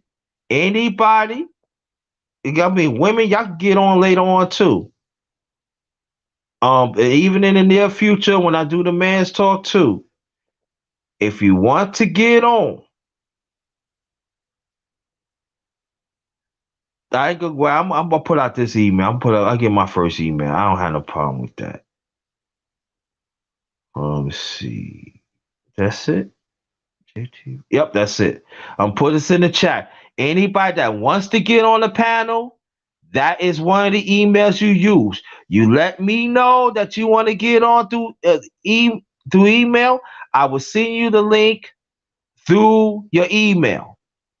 That's the only way you get up because I have there's some people who got on, some brothers. Some men got on there, bunch of sweet, soft, loving boys. And I'm not gonna have, I ain't gonna have no junk like that be coming up here. So this is what we're gonna do. The only way you're gonna get on the panel, I now gotta have your email. So I advise that Tiara and the rest of them put, this is the email right here. This is the email right there. So I want you to copy that down, screen it, wherever you need to do. That is like this. Dre Day. Oh yeah, I forgot to say this. One last thing. If anybody that is traveling to your destination or at home, let me know. I should have mentioned that. Dre Day, before I close that out, Dre Day, are you home safe? Or are you safe to your destination? Let me know right now before we close it out and everything. Oh, Ray J, other Ray J, did anything that you want to say, bro? Oh, I'm pretty good, man. I just appreciate you. I appreciate the invite. We brothers, right? Yeah, for sure, for All sure. right then, man. Don't treat me like I'm a stepfather or something, man. I got my belt out, man. At least not. Nah, I just mess with you. See, I'm for yeah, nah, there's no problem. No, we are good. No, you good money. You good peoples with me. You need to beat up here. You bring something to the table. Appreciate That's what that. people are understanding. Oh, I'm not gonna bring that brother up because that brother don't bring nothing to the table because he's not on my level. That means he's a black man, right? He wake up, he open his eyes, right? Where he got his own channel, right? There's something positive, right? That says he brings something to the table. I mean, be selective, yes. You got to be selective. That's the problem. Us, bro. Oh, I ain't going to invite them because that brother don't have no PhD. Or that brother don't do this and that. And I'm not saying what their brothers are doing is wrong because it's not. We do need brothers who have PhDs, who have big channels, who's doing big things and stuff like that. We need brothers that talk that positive stuff. We do definitely need that. But there are other brothers that don't have those things. They do positive too, right? Yes, sir. Yes, sir. So we gotta notch them too. You do big things. All the brothers on this line, on this panel, they do things too. We gotta notch that. They'll bring something to the world too. We gotta stop doing that, man. That ain't right, man. I be hating that. You know what I mean? I don't like stuff like that. But I'm saying on behalf of my channel, the underrated dogs is your truth. The underrated one, the number one grinder. This is the ending of the underrated men's breakfast fellowship live. I want to thank all the brothers that came onto the panel. Greatly appreciated. I want you to go support. I want you to go sub to those brothers, including the other Ray J. I want y'all to support each other in the chat. I will be back between 3 to 4 hours. I said 2 to 3 hours. I said no. 3 to 4 hours. So watch out. Watch out when I post it and everything. Tell your peoples about it. And when most likely I'm gonna have some people in the chat. Some people come to the panel. And again, the only way you're gonna get on if you have my email. So the ones that in the chat right now, I would advise you before I cut this off at any second now. Make sure matter of fact, I give you a minute. I give you a minute to copy the email that you have in the chat. After you do that, send me an email. Let me know that's you. Cause that's the only way